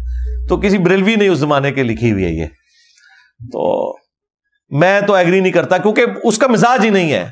ہاں یہ کوئی کہہ سکتا ہے کہ جی وہ مزاج اس لیے نہیں ہے کہ اس میں تبدیلیاں ہو گئی، لیکن اوورآل وہ اس طرح کا مزاج اس میں نظر نہیں آتا جو آپ کو گاسپل آف جان میں، لیوک میں اور مارکس اور میتھیو میں نظر آتا ہے. بہرحال جن کی جذباتی ایفیلیشن ہے ہم اس کو ہرٹ نہیں کرنا چاہتے، لیکن اگر یہ سمجھتے ہیں کہ ٹرکی میں 1500 سال پرانا نسخہ ہے تو ٹرکی کو تو فوراً سے پہلے کاربن ڈیٹنگ کروانی چاہیے. میں کہتا ہوں نہیں، گورا آپ کا مقدمہ مان لے گا. اگر کاربن ڈیٹنگ سے اس کی ڈیٹ نکل آئے وہ تو بڑی آسانی سے پتا چل جاتا ہے کہ یہ کتنا پرانا نسخہ ہے. جس طرح قرآن پاک کے بھی کچھ نسخوں کی کاربن ڈیٹنگ ہوئی ہے، حضرت عثمان کے زمانے کے نکلے ہیں وہ رضی اللہ تعالیٰ عنہ، آکسفورڈ کی لائبریری میں رکھے ہوئے ہیں. تو اس کی بھی کروائیں، اور میرا خیال ہے اس کی نہ کروانا اور اس کو اس طریقے سے ہائی لائٹ نہ کرنا ہی اس کو مشکوک بنا دیتا ہے. بہرحال انجیل برناباس کا میں نے ذکر اس لیے کر دیا کہ شاید کوئی اس کی طرف ریفر کرے، اور کئی لوگوں نے تو وی لاگس پورے پورے بنا دیے ہیں، وہ اتنے مضبوط دلائل نہیں ہے کہ ہم ان کے سامنے پیش کریں، کیونکہ وہ ان کو مانتے نہیں ہیں۔ ہمارے پاس آلریڈی گاسپل آف جان کے اندر اتنی تفصیلی نبی علیہ السلام سے متعلق پیش گوئیاں موجود ہیں، ڈیوٹرانومی چیپٹر میں، تورات کے اندر بھی، کہ وہ تو ڈاکٹر ذاکر نائک نے اور احمد دیدار صاحب نے بڑی تفصیل کے ساتھ اس کے اوپر ویڈیوز ریکارڈ کروائی ہوئی ہیں، کہ ہمیں برنباس کا سہارا لینے کی ضرورت نہیں۔ بہرحال اس میں بھی ایک سٹوری ملتی ہے کہ عیسیٰ ابن مریم کے لیے آسمان سے 4 فرشتے نازل ہوئے، اور ان کا ایک حواری تھا یہودا، اس نے خیانت کر دی تھی حضرت عیسیٰ کے ساتھ، اور ان کی رہائش گاہ کی جگہ بتا دی تھی، اور وہاں پہ رومنز کے فوجی پہنچ گئے، بت پرست رومنز کے۔ پپٹ حکومت اس وقت یہودیوں کی تھی، لیکن اوورال بت پرستوں کی تھی، تو فائنل ڈیسیژن ان کا ہی ہوتا تھا۔ تو وہ یہودیوں نے عیسیٰ ابن مریم کے خلاف سازش کر کے ان کے کان بھرے۔ بہرحال وہ جب رومن فوج گرفتار کرنے کے لیے آئی، تو وہ جو یہودا تھا اس نے ان کو کہا کہ بھئی میں جس کی طرف اشارہ کروں گا نا، اے میرے استاد، تو تم نے اسے گرفتار کر لینا۔ ظاہر ہے وہ تو دوسری جگہ سے فوج آئی ہوئی تھی، اس زمانے میں کوئی تصویریں تو نہیں ہوتی تھی نا کہ آپ پیش کریں کہ جناب یہ ہے، آپ کو اس کو آپ نے نامعلوم افراد میں شامل کر لینا ہے۔ اس زمانے میں تو یہ نہیں ہوتا تھا۔ تو وہ جب اندر گیا، اس نے اشارہ کیا، تو وہیں پہ اللہ تبارک و تعالیٰ نے پھر معجزانہ طور پر، جب وہ اندر گیا تو اس ایکٹیویٹی کے پرفارم ہونے سے پہلے ہی اللہ تبارک و تعالیٰ نے ایسا معاملہ کیا کہ وہاں پہ اندر تو اندھیرا تھا۔ جب یہ یہودا انٹر ہوا نا، تو ظاہر بھگدڑ مچ گئی۔ اسی دوران انہوں نے وہاں شمع وغیرہ روشن کی، تو یہودا کی شکل جو ہے وہ عیسیٰ ابن مریم والی اللہ تعالیٰ نے بنا دی تھی سزا کے طور پر۔ تو جو باقی حواری تھے انہوں نے کہا اے میرے استاد، سب نے یہی کہا۔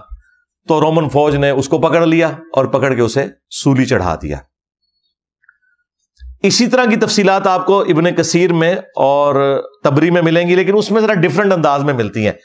اس میں یہودا کا ذکر نہیں ہے، اس میں کسی اور بندے کا ذکر ہے کہ اس کے ساتھ اللہ نے ایسا معاملہ کیا، اور اس میں پازیٹیو انداز میں ہے کہ حضرت عیسیٰ ابن مریم نے یہ کہا کہ جو چاہتا ہے کہ جنت میں میرا پڑوس حاصل کرے تو وہ میری جگہ سولی چڑھے گا۔ پھر تو ایک ہی شاگرد تھا جو تیار ہوا، اس نے کہا کہ حضرت میں، تو پھر اللہ تعالیٰ نے اس کی شکل عیسیٰ ابن مریم والی بنا دی، اور وہ سولی چڑھ گیا، اور اس کے عوض اللہ تعالیٰ نے اس کو جنت میں عیسیٰ ابن مریم کا پڑوس دے دیا۔ اب یہ بالکل 180 ڈگری، ایک طرف وہ خائن ہے اور ایک طرف یہ اس نے اپنے نبی کے لیے جان دیا۔ اب اللہ بہتر جانتا ہے کیا ہے، یہ معاملہ آج تک مشتبہ ہی ہے، لیکن اینڈ رزلٹ یہی ہے کہ عیسیٰ ابن مریم کو اللہ تعالیٰ نے اٹھا لیا۔ ایک یہ چیز اسٹیبلش ہو گئی، دوسرا یہ کہ واقعی ایک بندہ سولی چڑھا ہے جس کی شکل حضرت عیسیٰ ابن مریم والی تھی۔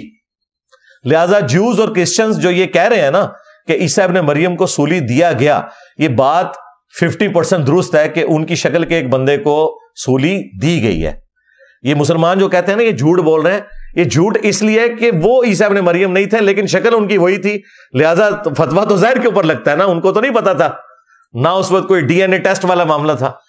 لہذا یہ جو انسانی ہسٹری میں بات چل رہی ہے نا کہ حضرت عیسیٰ ابن مریم سولی دیے گئے، تو واقعی عیسیٰ ابن مریم کی شکل کا ایک بندہ اسی جگہ سے گرفتار ہو کر سولی دیا گیا ہے۔ ہاں، جو اوریجنل عیسیٰ ابن مریم تھے ان کو اللہ تعالیٰ نے اسی وقت ان پہ اونگ طاری کی اور انہیں فرشتوں کے ذریعے آسمان پہ زندہ اٹھا لیا۔ تو یہ پورے کا پورا معاملہ ہے جو عیسیٰ ابن مریم کے اٹھائے جانے سے متعلق ہے، جس کو اللہ تعالیٰ فرما رہا ہے کہ مشتبہ ہو گیا۔ مشتبہ یہ ہوا کہ بعد میں پھر انہیں خیال آیا کہ بھئی جو بندہ مخبری کرنے آیا تھا وہ کدھر گیا، ایک بندہ تو کم پڑ گیا نا، تو وہ پھر بندہ انہوں نے کیا تلاش کرنا تھا۔ بہرحال یہ سارا معاملہ ہو گیا۔ اب یہاں تک تو یہ عقیدہ بیان ہوا ہے کہ آسمانوں پہ اللہ تعالیٰ نے انہیں زندہ اٹھا لیا۔ اگلی آیت کے اندر سورہ النساء کی اللہ تعالیٰ نے فرمایا وَإِن مِّنْ أَهْلِ الْكِتَابِ، اور اہل کتاب میں سے کوئی بھی ایسا نہیں بچے گا، إِلَّا لَيُؤْمِنَنَّ بِهِ قَبْلَ مَوْتِهِ، مگر یہ کہ وہ اپنی موت سے پہلے عیسیٰ ابن مریم پر ایمان لے آئے گا۔ وَيَوْمَ الْقِيَامَةِ يَكُونُ عَلَيْهِمْ شَهِيدًا، اور قیامت کے دن عیسیٰ ابن مریم ان کے اوپر گواہ بھی بنیں گے۔ یہ جو آیت کا پورشن ہے یہ بتا رہا ہے کہ عیسیٰ ابن مریم پہ سب اہل کتاب ایمان لے آئیں گے، لیکن ان کی زندگی میں تو صرف 12 حواری لے کے آئے ہیں۔ تو اس آیت کو تلاوت کر کے بخاری اور مسلم دونوں میں آتا ہے کہ حضرت ابو ہریرہ رضی اللہ تعالیٰ عنہ جب کبھی بھی نبی علیہ السلام کی وہ حدیث بیان کرتے تھے نا، قسم ہے اس ذات کی جس کے قبضہ قدرت میں میری جان ہے کہ عیسیٰ ابن مریم تم میں ضرور نازل ہوں گے عادل حکمران کی حیثیت سے، صلیب کو توڑ دیں گے، کرسچینٹی ختم۔ جب عیسیٰ ابن مریم ہی صلیب توڑ دیں گے تو کس کرسچن کی جرت ہے کہ وہ پھر صلیب کو مانے؟ اگر رسول اللہ دنیا میں تشریف لے آئے اور خود گنبد خضرا کو اتار دیں کہ میں نے تو تمہیں منع کیا تھا قبروں پہ عمارتیں مت بنانا، تو پھر تو کسی کی گنجائش ہی نہیں رہتی نا کہ وہ مزارات کا دفاع کرنا شروع کرتے۔ تو یہ لاجیکلی سمجھ آتی ہے۔ تو عیسیٰ ابن مریم صلیب کو توڑ دیں گے، خنزیر کو قتل کریں گے علامتی طور پہ، یعنی کہ یہ خنزیر اگر کوئی کھا بھی رہا تھا تو بھئی یہ حرام ہے۔ جزیہ موقوف کر دیں گے، جزیہ تو کافروں سے لیا جاتا ہے۔ انسان میجورٹی جو ہے وہ حضرت عیسیٰ ابن مریم کے ساتھ شامل ہو جائیں گے، اور مخالفین تو ویسے ہی قتل ہو جائیں گے، ہر طرف اسلام ہوگا۔ اور پھر حضرت ابو ہریرہ یہ بیان کر کے حدیث یہی آیت پڑھا کرتے تھے، وَإِن مِّنْ أَهْلِ الْكِتَابِ إِلَّا لِيُؤْمِنَنَّ بِهِ قَبْلَ مَوْتِهِ، وہ کہتے تھے قرآن پڑھ کے دیکھ لو کہ اہل کتاب میں سے کوئی نہیں بچے گا مگر یہ کہ وہ ان کی موت سے پہلے ان پر ایمان لے آئے گا۔ تو سیدنا ابو ہریرہ رضی اللہ تعالیٰ عنہ کا یہ عقیدہ تھا کہ عیسیٰ ابن مریم نے دنیا میں آنا ہے، اور وہ حدیث کے ساتھ اس چیز کو بیان کر کے یہ آیت بھی ساتھ کوٹ کیا کرتے تھے۔ تو اس مقام پر حیات مسیح اور نزول مسیح دونوں کور ہو گئے کہ زندہ انہیں اٹھایا گیا اور وہ قیامت سے پہلے دنیا میں آئیں گے۔ ہاں، اس کے بعد جب وہ آئیں گے پھر ان کے اوپر ظاہر ہے وہ موت بھی طاری ہوگی، جو قرآن میں آیا کہ سلام ہو اس دن پر جس دن میں پیدا ہوا، جس دن میں مروں گا، جس دن میں دوبارہ اٹھایا جاؤں گا۔ تو ظاہر ہے عیسیٰ ابن مریم نے بھی مرنا ہے، انسان ہے، موت تو ان کو بھی آنی ہے۔ تو یہاں پہ غامدی صاحب کی طرف سے ایک پوائنٹ اٹھایا گیا کہ جی سورۃ المائدہ کے آخری رکوع میں تو عیسیٰ ابن مریم اپنے ماننے والوں سے اعلان برات کریں گے، اور وہ تو یہ کہیں گے کہ اللہ جب تک میں ان میں موجود تھا ان پر گواہ تھا، جب تو نے مجھے اٹھا لیا پھر تو ہی ان پر گواہ تھا، اب یہ تیرے بندے ہیں، چاہے انہیں عذاب دے چاہے انہیں بخش دے۔ تو غامدی صاحب کا یہ کہنا ہے کہ اس موقع پہ عیسیٰ ابن مریم کو یہ کہنا چاہیے نا کہ یا اللہ جب میں دوبارہ دنیا میں آیا تھا تو پھر میں نے ان کی اصلاح بھی کر دی تھی اور لوگ میرے پہ ایمان بھی لے آئے تھے، تو چونکہ اس میں یہ نہیں لکھا ہوا لہذا دوبارہ آنا مشکوک ہوتا ہے۔ بھئی دوبارہ وہ ان لوگوں کے اوپر تو نہیں آئیں گے، وہ تو ہزاروں سال بعد دوبارہ آ رہے ہیں۔ تو لاجیکلی حضرت عیسیٰ ابن مریم کا قیامت کے دن یہ کہنا بنتا ہی نہیں ہے کہ میں دوبارہ آیا تھا تو میں نے ان کو کلمہ پڑھایا تھا۔ بھئی یہ تب کہتے جب انہی میں دوبارہ آتے، جب ان لوگوں سے متعلق بات ہو رہی ہے کہ جن کے اوپر وہ پیغمبر بنا کے بھیجے گئے انہوں نے ان کا انکار کیا یا ان کے بارے میں ڈیوینٹی کلیم کی، وہ تو مر چکے۔ عیسیٰ ابن مریم تو کسی اور نسل کے اوپر آ رہے ہیں، تو اس کا ذکر وہ کیوں کریں گے؟ خام خواہ ایک چوہا چھوڑنا ہوتا ہے اور لوگ بھی پیچھے چڑھ پڑنا، واقعی یہ تو کو نہیں لکھا۔ بھئی یہ تو تب لکھا ہوتا جب عیسیٰ ابن مریم 33 عیسوی میں اٹھائے جاتے اور 34 کے اندر واپس آ کے تو ان کو دوبارہ کلمہ پڑھاتے، پھر تو بات ہوتی۔ 33 میں اٹھائے گئے ہیں، آج 2023 ہو چکی ہے، 2000 سال ہو چکے ہیں، آج بھی اگر وہ آ جائیں تو یہ تو کہہ نہیں سکتے قیامت الدین کے میں جب دوبارہ گیا تھا تو میں نے ان کو دوبارہ مسلمان کر لیا تھا، کہ وہ تو مر چکے، وہ تو جہنم میں پہنچ گئے جنہوں نے حضرت عیسیٰ ابن مریم کے ساتھ غلط عقیدے وابستہ کیے ہیں۔ لہذا بالکل یہ جان بوجھ کے نہ قرآن میں کوئی اس طریقے سے اپنی بات کو داخل کرنا۔ اب یہ آیات اتنی غیر معمولی ہیں سورہ النساء کی کہ ان کی وجہ سے غامدی صاحب کو بھی یہ بات ماننی پڑی ہے کہ عیسیٰ ابن مریم کے ساتھ غیر معمولی معاملہ ہوا ہے۔ قادیانیوں کا تو عقیدہ ہے کہ وہ مر گئے ہیں اور ان کی قبر بھی ہے۔ غامدی صاحب کا عقیدہ ہے کہ وہ دنیا سے تو چلے گئے لیکن اللہ تعالیٰ نے ان کی ڈیڈ باڈی جو ہے وہ آسمانوں پہ اٹھا لی تھی تاکہ اس لاش کی بے حرمتی نہ ہو۔ تو آدھا عقیدہ وہ بھی مانتے ہیں کہ عیسیٰ ابن مریم اٹھائے گئے ہیں، لیکن وہ کہتے ہیں کہ اسی وقت ان پہ موت طاری کر کے اللہ تعالیٰ نے انہیں اٹھا لیا۔ ہم کہتے ہیں نہیں، اس وقت نیند طاری کر کے انہیں اٹھایا، اور اس کے ثبوت میں ہم قرآن کی آیت بھی انشاءاللہ پیش کریں گے۔ اور احادیث کو تو انہوں نے نہیں ماننا تو اس کو تو چھوڑ دیں، ہم آیات سے اس مقدمے کو کلیئر کریں گے۔ یہاں پہ بالکل واضح ہے، اگر ان کی موت ہوئی ہوتی تو جب اللہ تعالیٰ یہ بار بار ذکر کر رہا ہے کہ نہ ان کو قتل کیا گیا، نہ سلیب دیا گیا، اور یقیناً نہیں قتل کیا گیا، تو بڑا اچھا موقع تھا کہ اللہ تعالیٰ فرماتا کہ اللہ نے انہیں موت دی اور اوپر اٹھا لیا، لیکن اللہ نے یہ نہیں کہا وما قتلوہ یقینا، یقیناً وہ قتل نہیں ہوئے، بل رفعہ اللہ الیہ، بلکہ اللہ نے انہیں اوپر اٹھا لیا۔ یہاں آنا چاہیے تھا نا، یہ وہ کرالری ہے جو صحیح والی کرالری ہے۔ لہذا یہ اس طرح کا جو عقیدہ پبلک میں چند لوگوں نے چھوڑا، اور بعض لوگوں نے پھر اس میں مسلمانوں کے جذبات سے بھی کھیلا ہے کہ جی اگر آپ یہ بات کریں گے تو ختم نبوت سٹیک پہ لگ جائے گی، قادیانی بھی تو امتی نبی ہونے کا دعویٰ کر رہے ہیں، غلام احمد قادیانی دجال کے بارے میں، تو ہمارا تو عقیدہ ہے کہ نبی علیہ السلام آخری پیغمبر ہیں، تو ختم نبوت سٹیک پہ لگ جائے گی۔ ختم نبوت کیسے سٹیک پہ لگے گی؟ حضرت عیسیٰ ابن مریم نبی کی حیثیت سے نہیں، امتی کی حیثیت سے آ رہے ہیں، امتی نبی نہیں، امتی۔ ہاں چونکہ وہ نبی پہلے سے ہیں تو نبوت اللہ چھینتا نہیں ہے، نبی تو وہ ہوں گے، اس لیے نہیں کہ وہ اب نبی بن کے آئے، اس لیے کہ وہ پہلے سے نبی ہیں۔ غلام احمد قادیانی دجال کو یہ کہتے ہیں امتی نبی،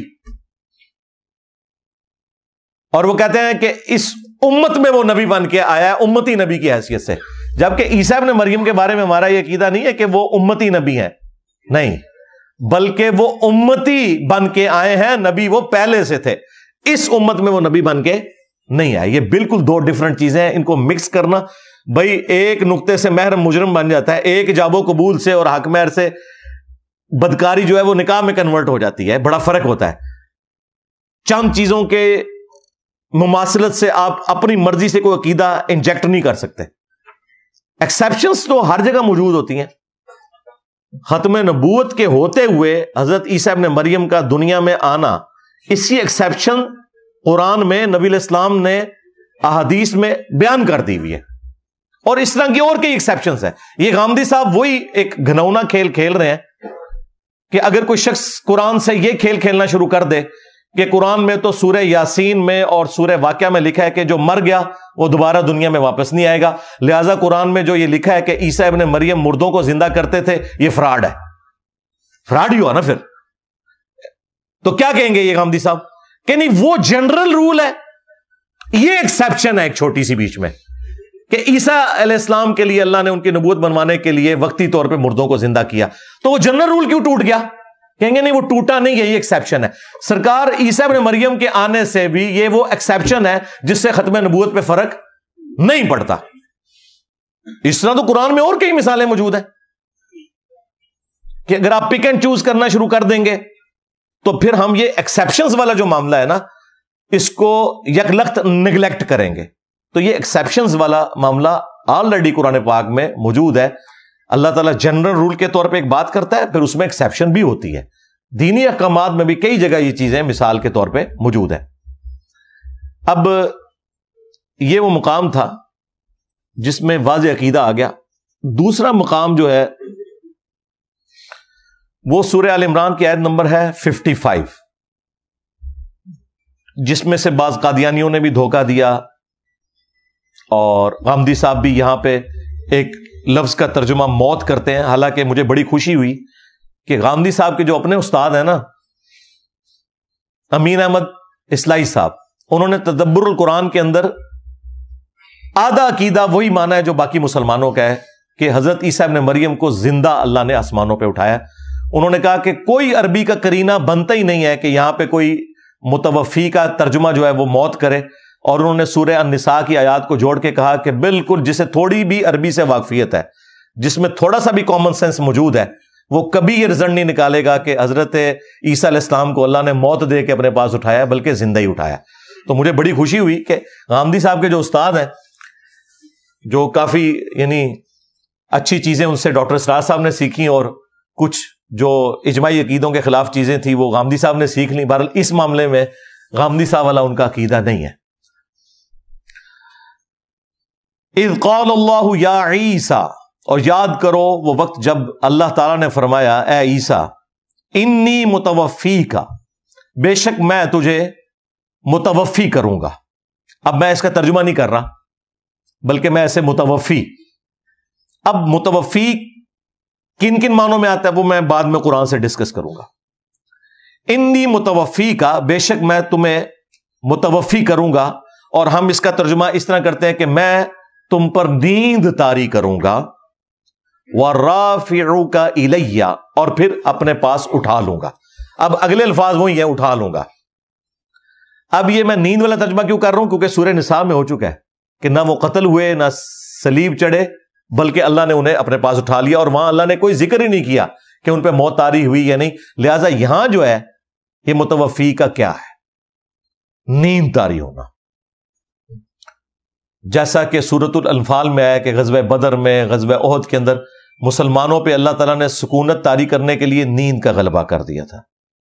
بخاری میں تو الفاظ ہیں، حضرت ابو طلحہ کہتے ہیں کہ تلوار پکڑی ہوتی تھی، ہاتھ سے چھوٹ جاتی تھی، اتنی نیند آتی تھی.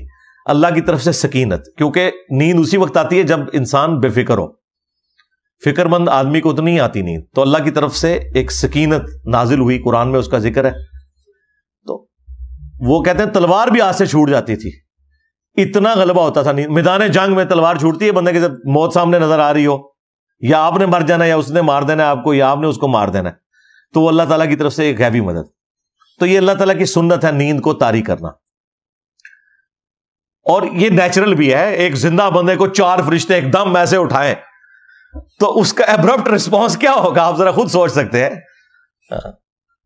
تو اس میں مہذب طریقہ یہی ہے کہ اس کے اوپر نیند طاری کی جائے جس طرح صحابہ کرام پہ کی، اور پھر اسی حالت میں اسے یوں کر کے اٹھا لیا جائے، اور یہ بالکل فٹ ان بیٹھتا ہے. وہ سنیں، وہ آیت ہے سورہ الزمر کی آیت نمبر 42. جو میں نے یہ بات کی تھی نا، یہ توفی 2 معنوں میں آیا ہے، ایک موت کے معنوں میں اور ایک نیند کے معنوں میں. اللہ یتوفی الانفس حین موتها، اللہ ہی ہے جو توفی کرتا ہے، قبض کر لیتا ہے جانوں کو موت کے وقت. واللتی لم تمت فی منامہا، اور جن کی ابھی موت کا وقت نہیں آیا ہوتا تو نیند کی حالت میں اللہ تعالی ان کی جان کو قبض کر لیتا ہے. تو 2 توفی قرآن میں آ گئے. یہ میں قرآن سے بات کر رہا ہوں، بخاری مسلم تک نہیں گیا. اللہ تعالیٰ کہتا ہے ایک توفی ہے موت کے وقت اور ایک توفی ہے نیند کے وقت. اسی کو سپورٹیو حدیث ہے بخاری اور مسلم کی کہ نبی علیہ السلام جب رات کو سوتے تو کیا دعا مانگتے؟ اللہم بِاسْمِکَ اموت و احیا. بِاسْمِکَ اموت و احیا بھی پڑھ سکتے ہیں، بِاسْمِکَ اموت و احیا. اے اللہ میں تیرے نام پر مرتا اور جیتا ہوں، یعنی سوتا اور جاگتا ہوں. آپ بریکٹ میں دیکھیں لوگوں نے ترجمہ یہ کیا ہوتا ہے، کیونکہ نیند بھی موت کی بہن ہے. اور پھر بخاری مسلم کی اسی حدیث میں ہے کہ جب نبی علیہ السلام صبح اٹھتے تو کیا دعا کرتے؟ الحمدللہ الذی احیانا بعد ما اماتنا والیہ النشور. تمام تعریفیں اس اللہ کے لیے جس نے موت کے بعد ہمیں دوبارہ زندہ کر دیا. تو کیا قیامت کے دن زندہ ہوئے ہیں؟ نہیں، ہر نیند ایک موت ہے، اور یہ قرآن میں ہے. اللہ یتوفی الانفس، اللہ ہی توفی کرتا ہے، موت دیتا ہے، یا آپ کہہ لیں کہ وہ کیفیت طاری کرتا ہے، لے لیتا ہے جان کو، حین موتہا، موت کے وقت، واللتی لم تمت، اور جس کی موت کا وقت نہیں آیا ہوتا، فی منامہا، اس کے سوتے میں. فیمسک التی قضا علیہ الموت، پھر اگر اللہ نے کسی کے لیے موت مقدر کر دی ہوتی ہے تو پھر اس کی جان کو اپنے پاس ہی روک لیتا ہے. دیکھیں لوگ سوتے بھی سو جاتے ہیں، دوبارہ اٹھتے ہی نہیں ہیں. لیکن نیند کی حالت میں جو یہ موت طاری ہوتی ہے نا، یہ وہ والی موت نہیں ہے جو روح قبض ہونے والی ہے، کیونکہ اس میں تو پھر بندے نے واپس نہیں آنا. اس لیے آپ اس بندے کو اگر چٹکی کاٹیں، سوئی چبو دیں، فوراً اٹھ جاتا ہے. وہ ایک رشتہ اللہ تعالیٰ نے باقی رکھا ہوا ہے. وَيُرْسِلُ الْأُخْرَى إِلَىٰ أَجَلٍ مُّسَمًّى، اور باقیوں کی جان کو اللہ تعالیٰ واپس کر دیتا ہے ایک مقررہ وقت تک کے لیے، جو ان کا فائنل ٹائم موت کا آنا ہے تو اللہ تعالیٰ وہ واپس کر دیتا ہے. إِنَّ فِي ذَلِكَ لَآيَاتٍ لِقَوْمٍ يَتَفَكَّرُونَ، بے شک اس کے اندر نشانیاں ہیں ان لوگوں کے لیے جو غور و تفکر کرنے والے لوگ ہیں. تو یہ قرآن میں سورہ الزمر کی آیت نمبر 42 میں 2 توفیوں کا ذکر ہوا. ایک توفی ہے موت کے وقت، دوسری نیند کے وقت. اللہ تعالیٰ جان کو قبض کرتا ہے. اب آپ کو یہ سمجھ آئے گا، انی متوفی کا، میں تجھے توفی دوں گا، نیند دوں گا، ورافعک الیہ، اور اپنے پاس اٹھا لوں گا. اور یہ ترجمہ کیوں کرنا پڑ رہا ہے؟ کیونکہ دوسری جگہ میں سورہ النساء کے اندر کتنی واضح آیات ہیں. اللہ تعالیٰ فرما رہا ہے وما قتلوہ وما صلبوہ ولکن شبہ لہم، اور پھر بعد میں وما قتلوہ یقینا بل رفعہ اللہ الیہ، بلکہ اللہ تعالیٰ نے ان کو اپنے پاس اٹھا لیا۔ تو یہ بالکل واضح ہو گیا کہ یہ توفی ہوئی ہے نیند کی حالت میں، جو میں پہلے آپ کو بتا چکا۔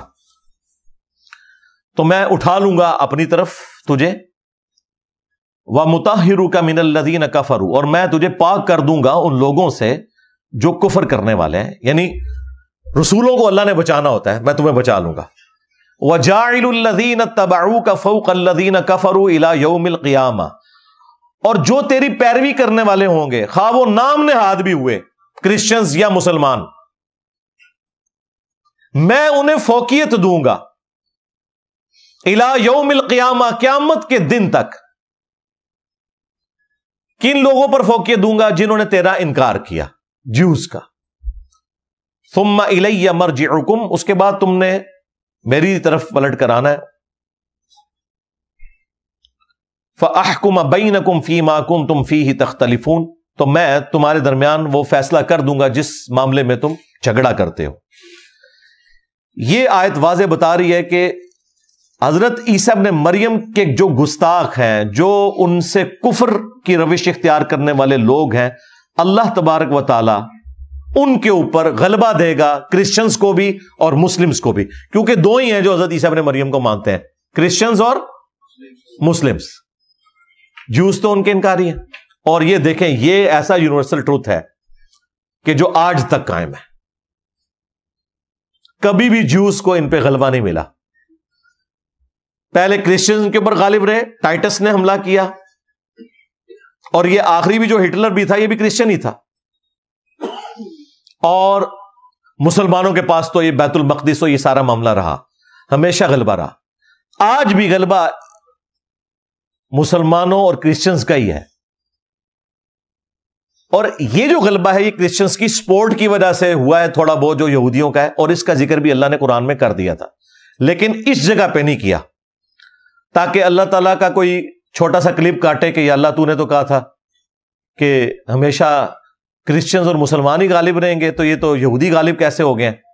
تو کلپ تو کٹتا ہے ادھر سے، جس طرح ہمارے بھی ایک لیکچر میں سے کلپ کاٹ لیتے ہیں، ہر جگہ نہیں کلیئر کر، لیکن اللہ تعالیٰ نے دوسری جگہ اس چیز کو کلیئر کر دیا ہوا ہے، اور وہ ہے آیت نمبر 112 سورہ آل عمران کی۔ ضربت علیہم الذلہ اینما ثقفوا، یہودیوں کے لیے اب ذلت ہے، جہاں کہیں بھی یہ ہوں گے ان کے لیے ذلت اللہ نے مقدر کر دی ہے۔ الا بحبل من اللہ، سوائے اس کے کہ اللہ تعالیٰ ہی کبھی ان کا کوئی سہارا بن جائے آزمائش کے طور پر، وحبل من الناس، یا لوگ ان کو سہارا دے دیں، اور وہ لوگ سہارا کون دیتے ہیں؟ کبھی مسلمان سہارا دے دیتے ہیں اپنی غلط پالیسیز کی وجہ سے، اور کبھی کرسچنز۔ وَبَاءُوا بِغَضَبٍ مِّنَ اللَّهِ، اور وہ اللہ کے غضب کے حقدار ہی رہیں گے۔ وَضُرِبَتْ عَلَيْهِمُ الْمَسْكَنَةُ، اور محتاجی جو ہے وہ ان کے اوپر تھوپ دی گئی ہے، غریب الوطنی تھوپ دی گئی ہے۔ ڈائسپورا کب کا شروع ہوا ہے؟ ابھی تک مکمل نہیں ہوا، اگرچہ 1917 میں تھوڑا سانس ملا انہیں بالفور ڈکلیریشن کے بعد، جو زائنسٹ موومنٹ کامیاب ہوئی، پھر 1948 میں، پھر 1967 میں، یہ میں تاریخ کئی دفعہ بتا چکا ہوں فلسطین والی۔ ذالک بانہم کانوا یکفرون بآیات اللہ، یہ اس وجہ سے کہ یہ اللہ کی آیات کا انکار کرتے تھے۔ وَيَقْتُلُونَ الْأَنْبِيَاءَ بِغَيْرِ حَقٍّ، اور انبیاء کو ناحق قتل کرتے تھے۔ ذالک بما عصوا وکانوا یعتدون، یہ اس لیے کہ یہ نافرمان بھی تھے اور سرکشی بھی کیا کرتے تھے، اور آج تک ان کی سرکشی ہے۔ اور یہ سورہ بنی اسرائیل میں اللہ تعالیٰ نے فرمایا ہے کہ اگر تمہاری یہ سرکشی کی روش ختم نہ ہوئی، میں پھر تم پہ عذاب بھیج دوں، اور اگر تم نے حق قبول کر لیا تو ٹھیک ہے، لیکن روش نہیں چھوڑی۔ اسی وجہ سے ٹائٹس کے ذریعے عذاب آیا، اور پھر ہٹلر کے ذریعے عذاب آیا، اور ابھی آخری قسط باقی ہے عیسیٰ ابن مریم کے ذریعے، اللہ یہ کہ یہ حق قبول کر لیں۔ تو یہ اللہ تعالیٰ کا فیصلہ ہے۔ تو جو مخالف ہوتے ہیں نا، وہ بھی اللہ تعالیٰ ہی مسلط ہونے دیتا ہے نا۔ ہم ہٹلر کو کنڈیم کرتے ہیں، اس نے غلط کیا، جس طرح کہ یروشلم کی اینٹ سے اینٹ بجا دی تھی بت پرستوں نے، جس کا ذکر قرآن میں موجود ہے سورہ بنی اسرائیل کے پہلے رکوع میں۔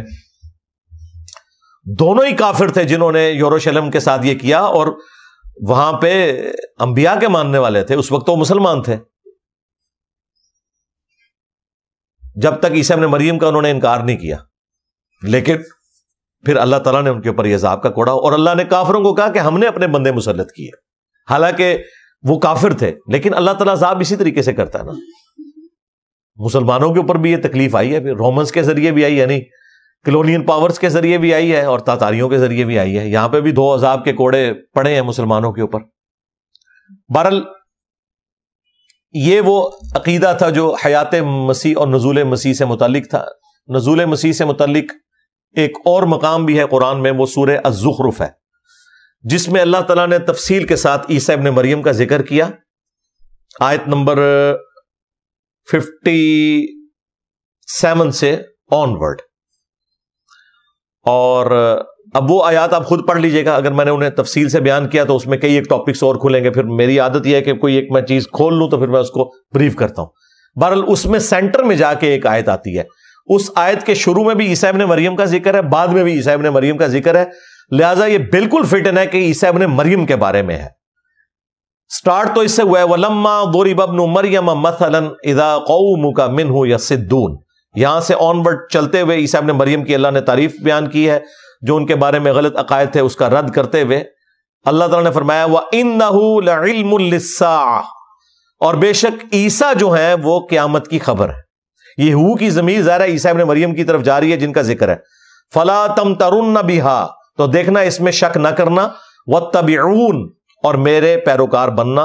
هَذَا صِرَاطٌ مستقیم، یہی ہے سیدھا راستہ. پھر اس کے بعد پھر عیسیٰ ابن مریم کا ذکر ہوا ہے، لہٰذا یہ کسی اور شخصیت کے بارے میں نہیں، عیسیٰ ابن مریم کے بارے میں. بعض لوگ جو نہیں ماننا چاہتے وہ کہتے ہیں نبی الاسلام کا ذکر، نبی الاسلام کا ذکر اس میں کہیں نہیں ہے. نبی الاسلام دعوت دے رہے ہیں عیسیٰ ابن مریم کے حوالے سے اپنے مخالفین کو. اور اس آیت کے کانٹیکسٹ میں المستدرک للحاکم میں، مسند امام احمد میں، صحیح ابن حبان میں ابن عباس کا قول موجود ہے. قول بھی ہے اور نبی الاسلام سے مرفوع انہوں نے روایت بھی کی ہے کہ نبی صلی اللہ علیہ وآلہ وسلم نے فرمایا کہ یہ جو آیت ہے وَإِنَّهُ لَعِلْمٌ لِلسَّاعَةِ، کہ بے شک عیسیٰ ابن مریم جو ہیں یہ قیامت کی خبر ہیں. یہ عیسیٰ ابن مریم کے دوبارہ دنیا میں آنے سے متعلق ہے. یہ حدیث میں بھی آ گیا اس کے کانٹیکسٹ میں. اس آیت کی تشریح میں نے حدیث سے بھی بیان کر دی. اب چند ایک اشکالات جو میں ویسے اس میں ڈسکس تو کر چکا ہوں لیکن میں اسے ایک جگہ جمع کر دیتا ہوں. ایک تو یہ سوال ہوتا ہے کہ دنیا میں دوبارہ کیوں آئیں گے، وہ میں نے آپ کو کلیئر کر دیا کہ ان کی ہر چیز ہی معجزانہ ہے. پیدائش بھی، ماں کی گود میں اعلان نبوت بھی، اور ان کے معجزات بھی، مردوں کو زندہ کرنا بھی، اور مٹی کی مورت میں پھونک مارنا اور اس کا پرندہ بن جانا، ہر چیز ہی معجزہ ہے. اول تا آخر معجزات ہی ہیں. تو یہ بھی ان کے لیے ایک اللہ نے معجزہ رکھ دیا کہ اللہ نے انہیں زندہ آسمانوں پہ اٹھا لیا.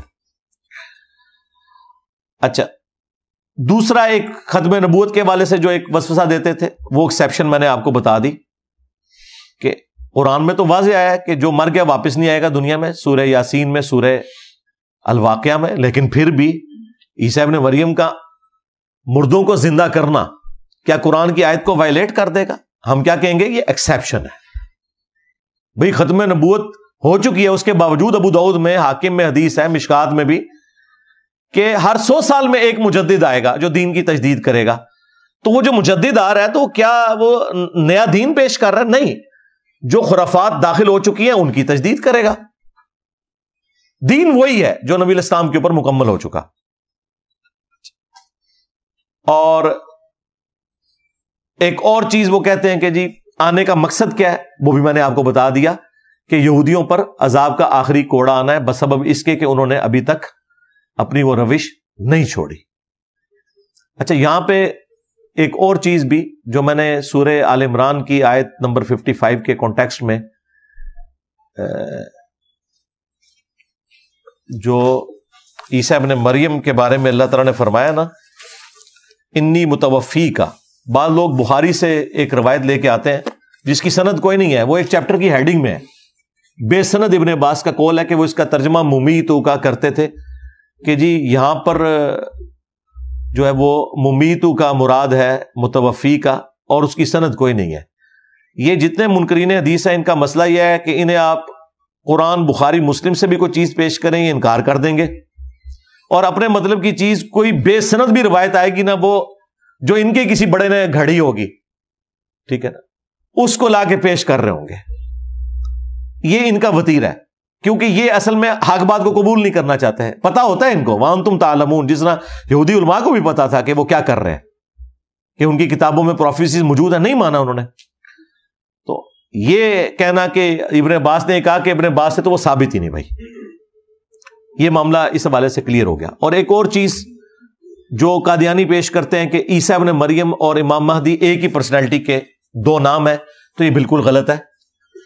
اس حوالے سے جو ابن ماجہ کی روایت پیش کی جاتی ہے بالکل جعلی روایت ہے، کسی محدث نے اس روایت کو ایکسیپٹ نہیں کیا کہ عیسیٰ ابن مریم ہی مہدی ہیں۔ اور اگر اس کو روایت کو کسی نے صحیح بھی ماننا ہے تو ان معنوں میں ہے کہ مہدی تو وہ ہے، ہر اللہ کا پیغمبر مہدی ہوتا ہے، وہ امام مہدی جو ہے وہ الگ سے ایک پرسنالٹی ہے، عیسیٰ ابن مریم الگ سے ایک پرسنالٹی ہے۔ امام مہدی دنیا پہ اسلام کا غلبہ کریں گے، لیکن جب دجال آئے گا نا، وہ فتنہ اتنا بڑا ہے کہ وہ امام مہدی کے قابو نہیں آئے گا، اس کے لیے پھر بڑی پرسنالٹی چاہیے، پھر عیسیٰ ابن مریم اتریں گے اور پھر لیڈرشپ ان کے حوالے ہو جائے گی، اور پھر وہ عادل حکمران ہوں گے، وہی 40 سال تک رہیں گے۔ اس سے متعلق اب جو احادیث ہیں وہ میں بیان کر دیتا ہوں۔ 12 احادیث۔ پہلی حدیث بخاری اور مسلم دونوں میں موجود ہے، جو میں نے پہلے بھی بیان کی۔ قسم ہے اس ذات کی جس کے قبضے قدرت میں میری جان ہے، عیسیٰ ابن مریم تم میں عادل حکمران کی حیثیت سے اتریں گے، صلیب کو توڑ دیں گے، خنزیر کو قتل کر دیں گے، جزیہ موقوف کر دیں گے، یعنی سب کے سب لوگ اسلام قبول کر لیں گے۔ اور پھر حضرت ابو ہریرہ قرآن کی آیت پڑھتے تھے سورۃ النساء کی کہ اہل کتاب میں سے کوئی نہیں بچے گا مگر یہ کہ ان کی موت سے پہلے ان پر ایمان لے آئے گا۔ دوسری حدیث بھی بخاری اور مسلم دونوں میں ہے، تمہاری اس وقت کیا شان ہوگی جب عیسیٰ ابن مریم تم میں اتریں گے اور تمہارا امام تم میں سے ہوگا۔ اور اس کی تفصیل اگلی حدیث میں ہے مسلم شریف کی۔ نبی علیہ السلام نے فرمایا میری امت کا ایک گروہ قیامت تک حق کے لیے قتال کرتا رہے گا حتیٰ کہ عیسیٰ ابن مریم اتریں گے اور مسلمانوں کا امیر انہیں کہے گا، اور یہ ہوگا شام کی سرزمین کے اندر، بیت المقدس میں ہی۔ یہ فائنل سب کچھ وہیں پہ جمع ہونا ہے۔ آپ تو دیکھیں اس ٹائم پوری دنیا ہی بیت المقدس اور شام کو ہی ڈسکس کر رہی ہے اس وقت۔ تو شام میں بیت المقدس میں اتریں گے تو مسلمانوں کا امیر انہیں کہے گا کہ آپ ہمیں نماز پڑھائیں، آپ پیغمبر ہیں۔ تو وہ کہیں گے کہ یہ اللہ نے تمہیں سعادت دی ہے کہ تم میں سے بعض کے امام ہوتے ہیں۔ تو عیسیٰ ابن مریم مسلمانوں کے اس حکمران، اس امیر یعنی امام محمد مہدی کے پیچھے نماز پڑھیں گے۔ چوتھی حدیث صحیح مسلم میں ہے، اس میں بھی شام کی اس جہاد کا ذکر ہے، اور اس میں الفاظ یہ ہیں کہ عیسیٰ ابن مریم جو ہے وہ جب نازل ہوں گے وہاں پہ دجال کو قتل کریں گے اور باقی ساری چیزیں، اور اس میں یہ ہے کہ مسلمانوں کا امیر ان کو دعوت دے گا اور وہ مسلمانوں کی امامت کروائیں گے۔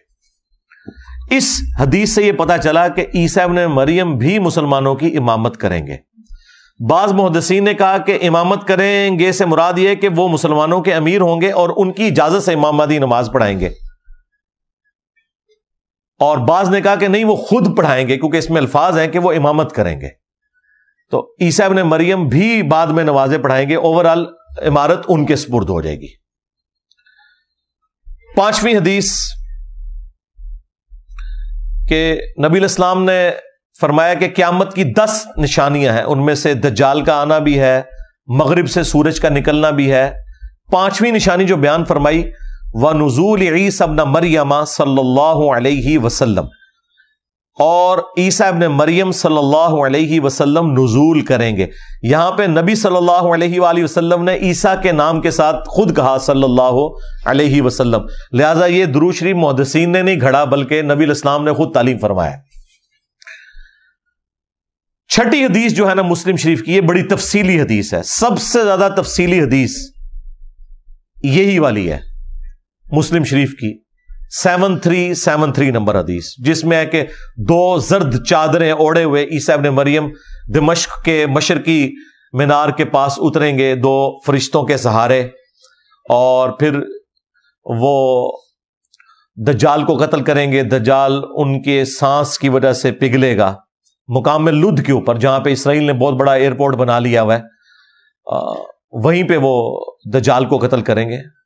ہو سکتا ہے بھاگ رہا ہو وہاں سے کوئی طیارہ لے کے اپنا، تو عیسیٰ ابن مریم پیچھے سے پہنچ جائیں۔ بہرحال وہ لد پہ بہت بڑا ایئرپورٹ ہے، سب سے زیادہ مصروف ایئرپورٹ جو ہے نا وہ لد گاؤں میں ہے۔ وہ تو خیر اب گاؤں کیا، اب تو بہت بڑا سٹی بن چکا ہے۔ وہاں پہ وہ اس کو قتل کر دیں گے۔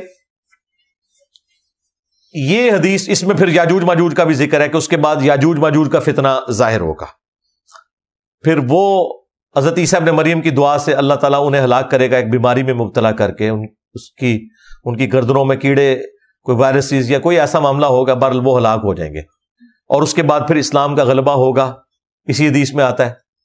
اور پھر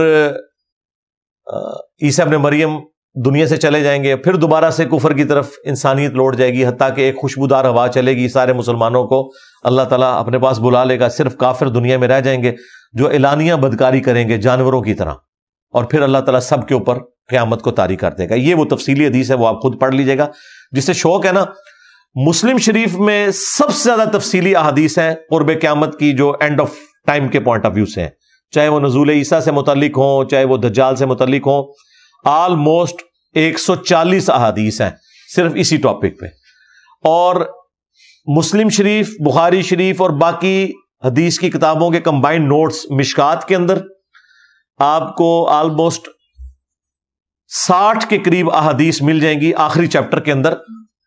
جو ڈبلنگ ہے وہ انہوں نے چھوڑ دی، اس وجہ سے وہ تعداد کم ہے، ادروائز وہ مسلم شریف سے بھی زیادہ ڈیٹیلڈ چیپٹر ہے اس حوالے سے، کیونکہ باقی بخاری سے بھی، ابن ماجہ سے بھی، ابو داؤد سے بھی روایتیں اس میں موجود ہیں۔ وہ 2 چیپٹر جو ہیں وہ آپ پڑھ لیں خود، PDF ہماری ویب سائٹ سے ڈاؤن لوڈ کر لیں، صحیح مسلم کے چیپٹر اور مشکات المصابیح کا، تو آپ کو ساری احادیث مل جائیں گی۔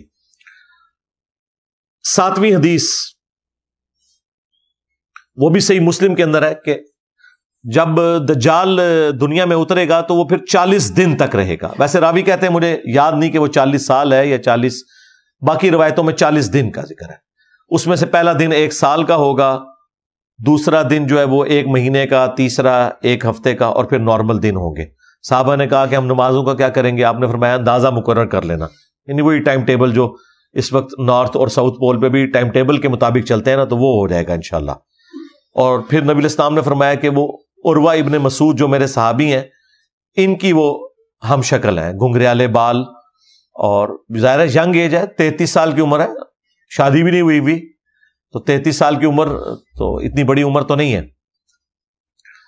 8ویں حدیث بھی صحیح مسلم میں ہے کہ عیسیٰ ابن مریم اتریں گے، اور اس کے بعد وہ راوی حدیث کہتے ہیں اس بات کے اوپر کہ جو نبی الاسلام نے فرمایا کہ تمہارا امام تم میں سے ہوگا، تو وہ کہتے ہیں کہ وہ امام سے مراد یعنی وہ تمہیں اللہ کی کتاب اور اس کے نبی کی سنت کے مطابق چلائیں گے، یعنی امام یعنی جس کی پیروی کی جاتی ہے۔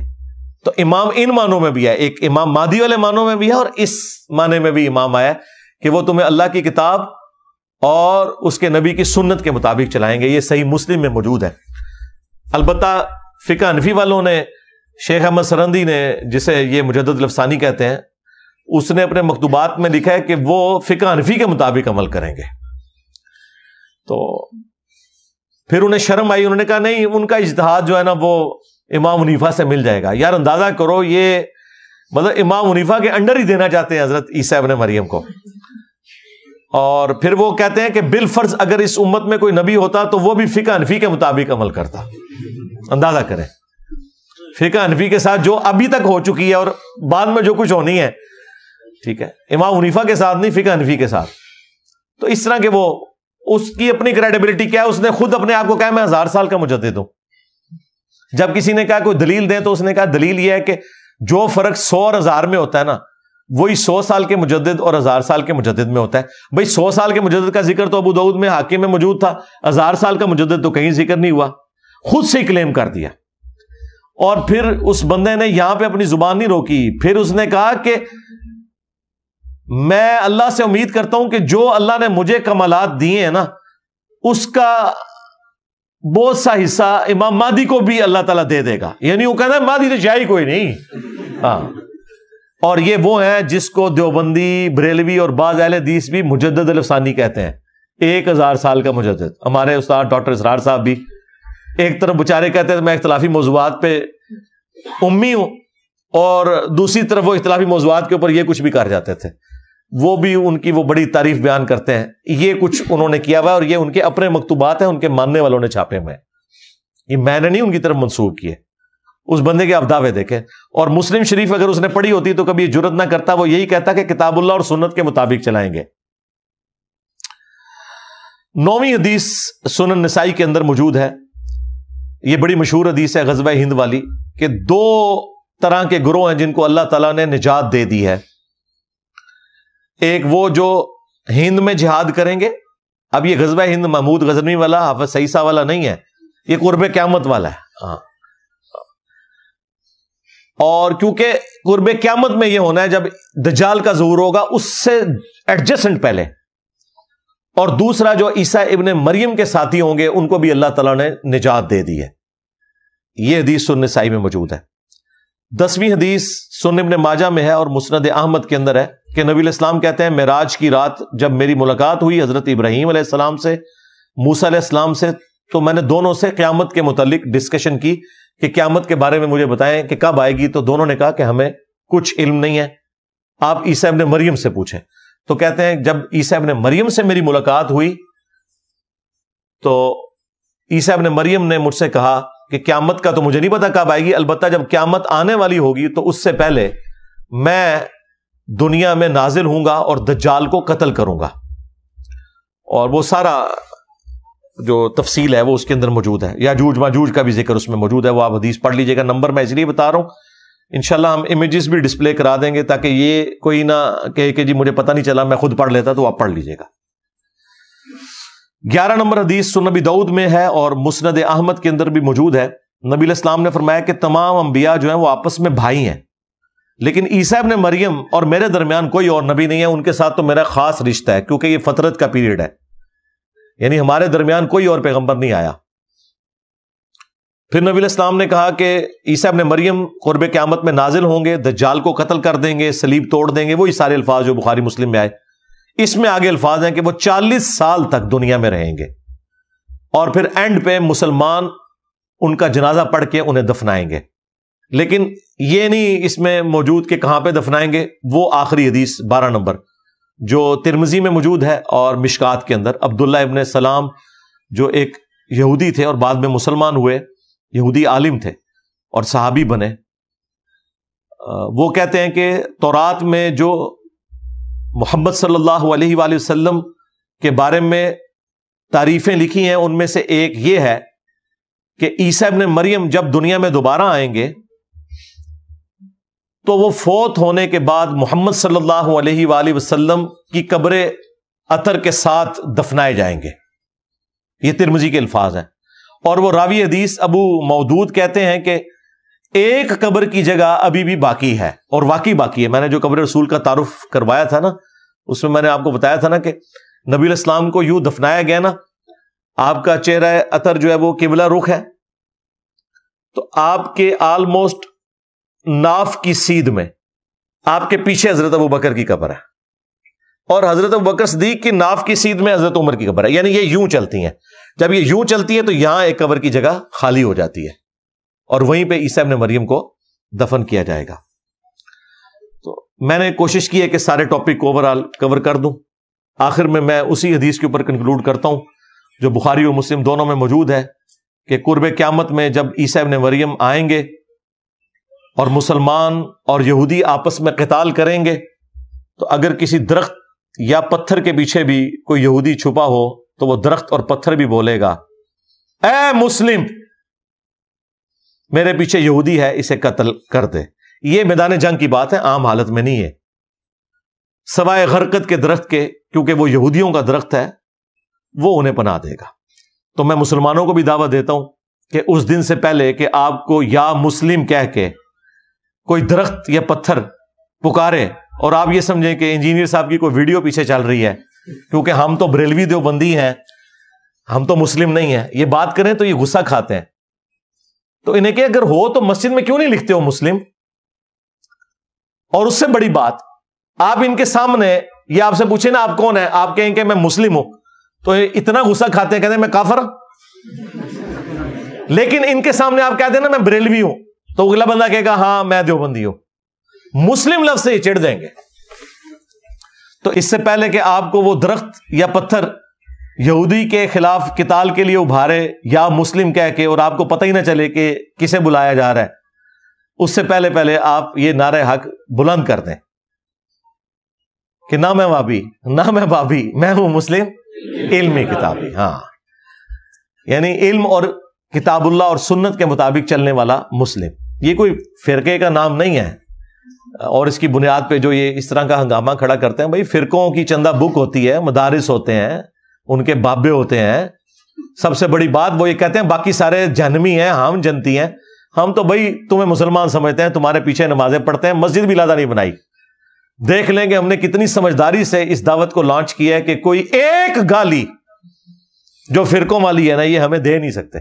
سب سے بڑی چیز یہ تھی نا، کہتے ہیں چندہ اکٹھا کرتے ہیں، ایسے کرتا ہے.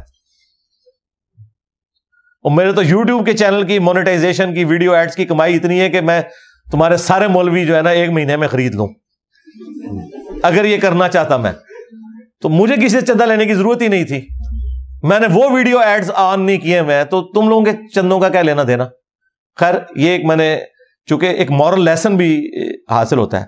اور دوسرا کہ مرنے سے پہلے اے مسلمان کر لے اس پہ غور، کتابوں کا خدا اور ہے، بابوں کا خدا اور.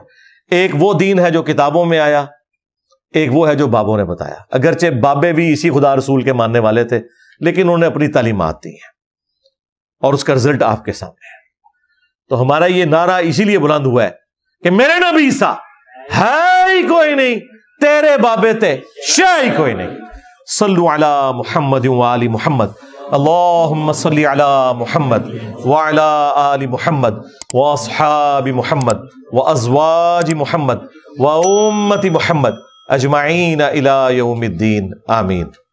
اللہم انی اسألک بانک انت اللہ لا الہ الا انت الاحد الصمد الذی لم یلد ولم یولد ولم یکن له کفوا احد وإلہکم الہ واحد لا الہ الا هو الرحمن الرحیم. الف لام میم. اللہ لا الہ الا هو الحی القیوم. اللہم صلی علی محمد وعلی آل محمد. اللہم ربنا آتنا فی الدنیا حسنہ وفی الآخرۃ حسنۃ وقنا عذاب النار.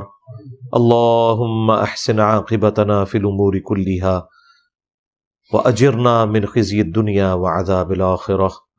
ربنا هب لنا من ازواجنا وذریاتنا قرۃ اعین وجعلنا للمتقین اماما. اللہم احسن عاقبتنا فی الامور کلہا واجرنا من خزی الدنیا وعذاب الآخرہ. ربنا آتنا من لدنک رحمہ وہیئ لنا من امرنا رشدا. اللہم ربنا آتنا فی الدنیا حسنہ وفی الآخرۃ حسنۃ وقنا عذاب النار.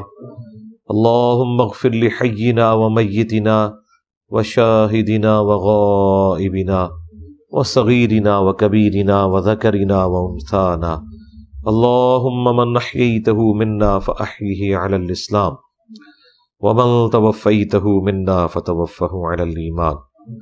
اے اللہ، جن جن بھلائیوں کا سوال تیرے محبوب صلی اللہ علیہ وآلہ وسلم نے تجھ سے کیا، ہمارے حق میں، ہمارے ماں باپ کے حق میں، بیوی بچوں کے حق میں، پوری امت کے حق میں قبول و منظور فرما.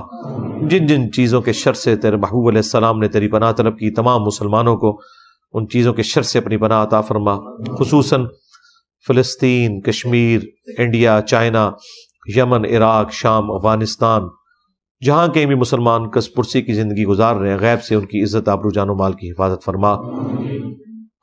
بالخصوص ہمارے فلسطین کے مسلمانوں پر رحم و کرم فرما. اے اللہ، انہیں ان کے مخالفین یہود و نصارہ کے جو مظالم اٹھانے پڑ رہے ہیں، غیب سے ان کے لیے کوئی عزت والا معاملہ، ان کی مدد والا معاملہ فرما دے۔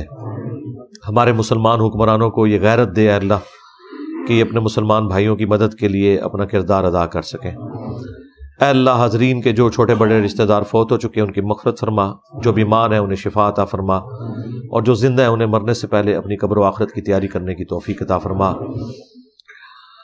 سبحان ربک رب العزت عما یصفون وسلام علی المرسلین والحمد للہ رب العالمین، وصلی اللہ علی النبی الکریم وعلی آلہ واصحابہ۔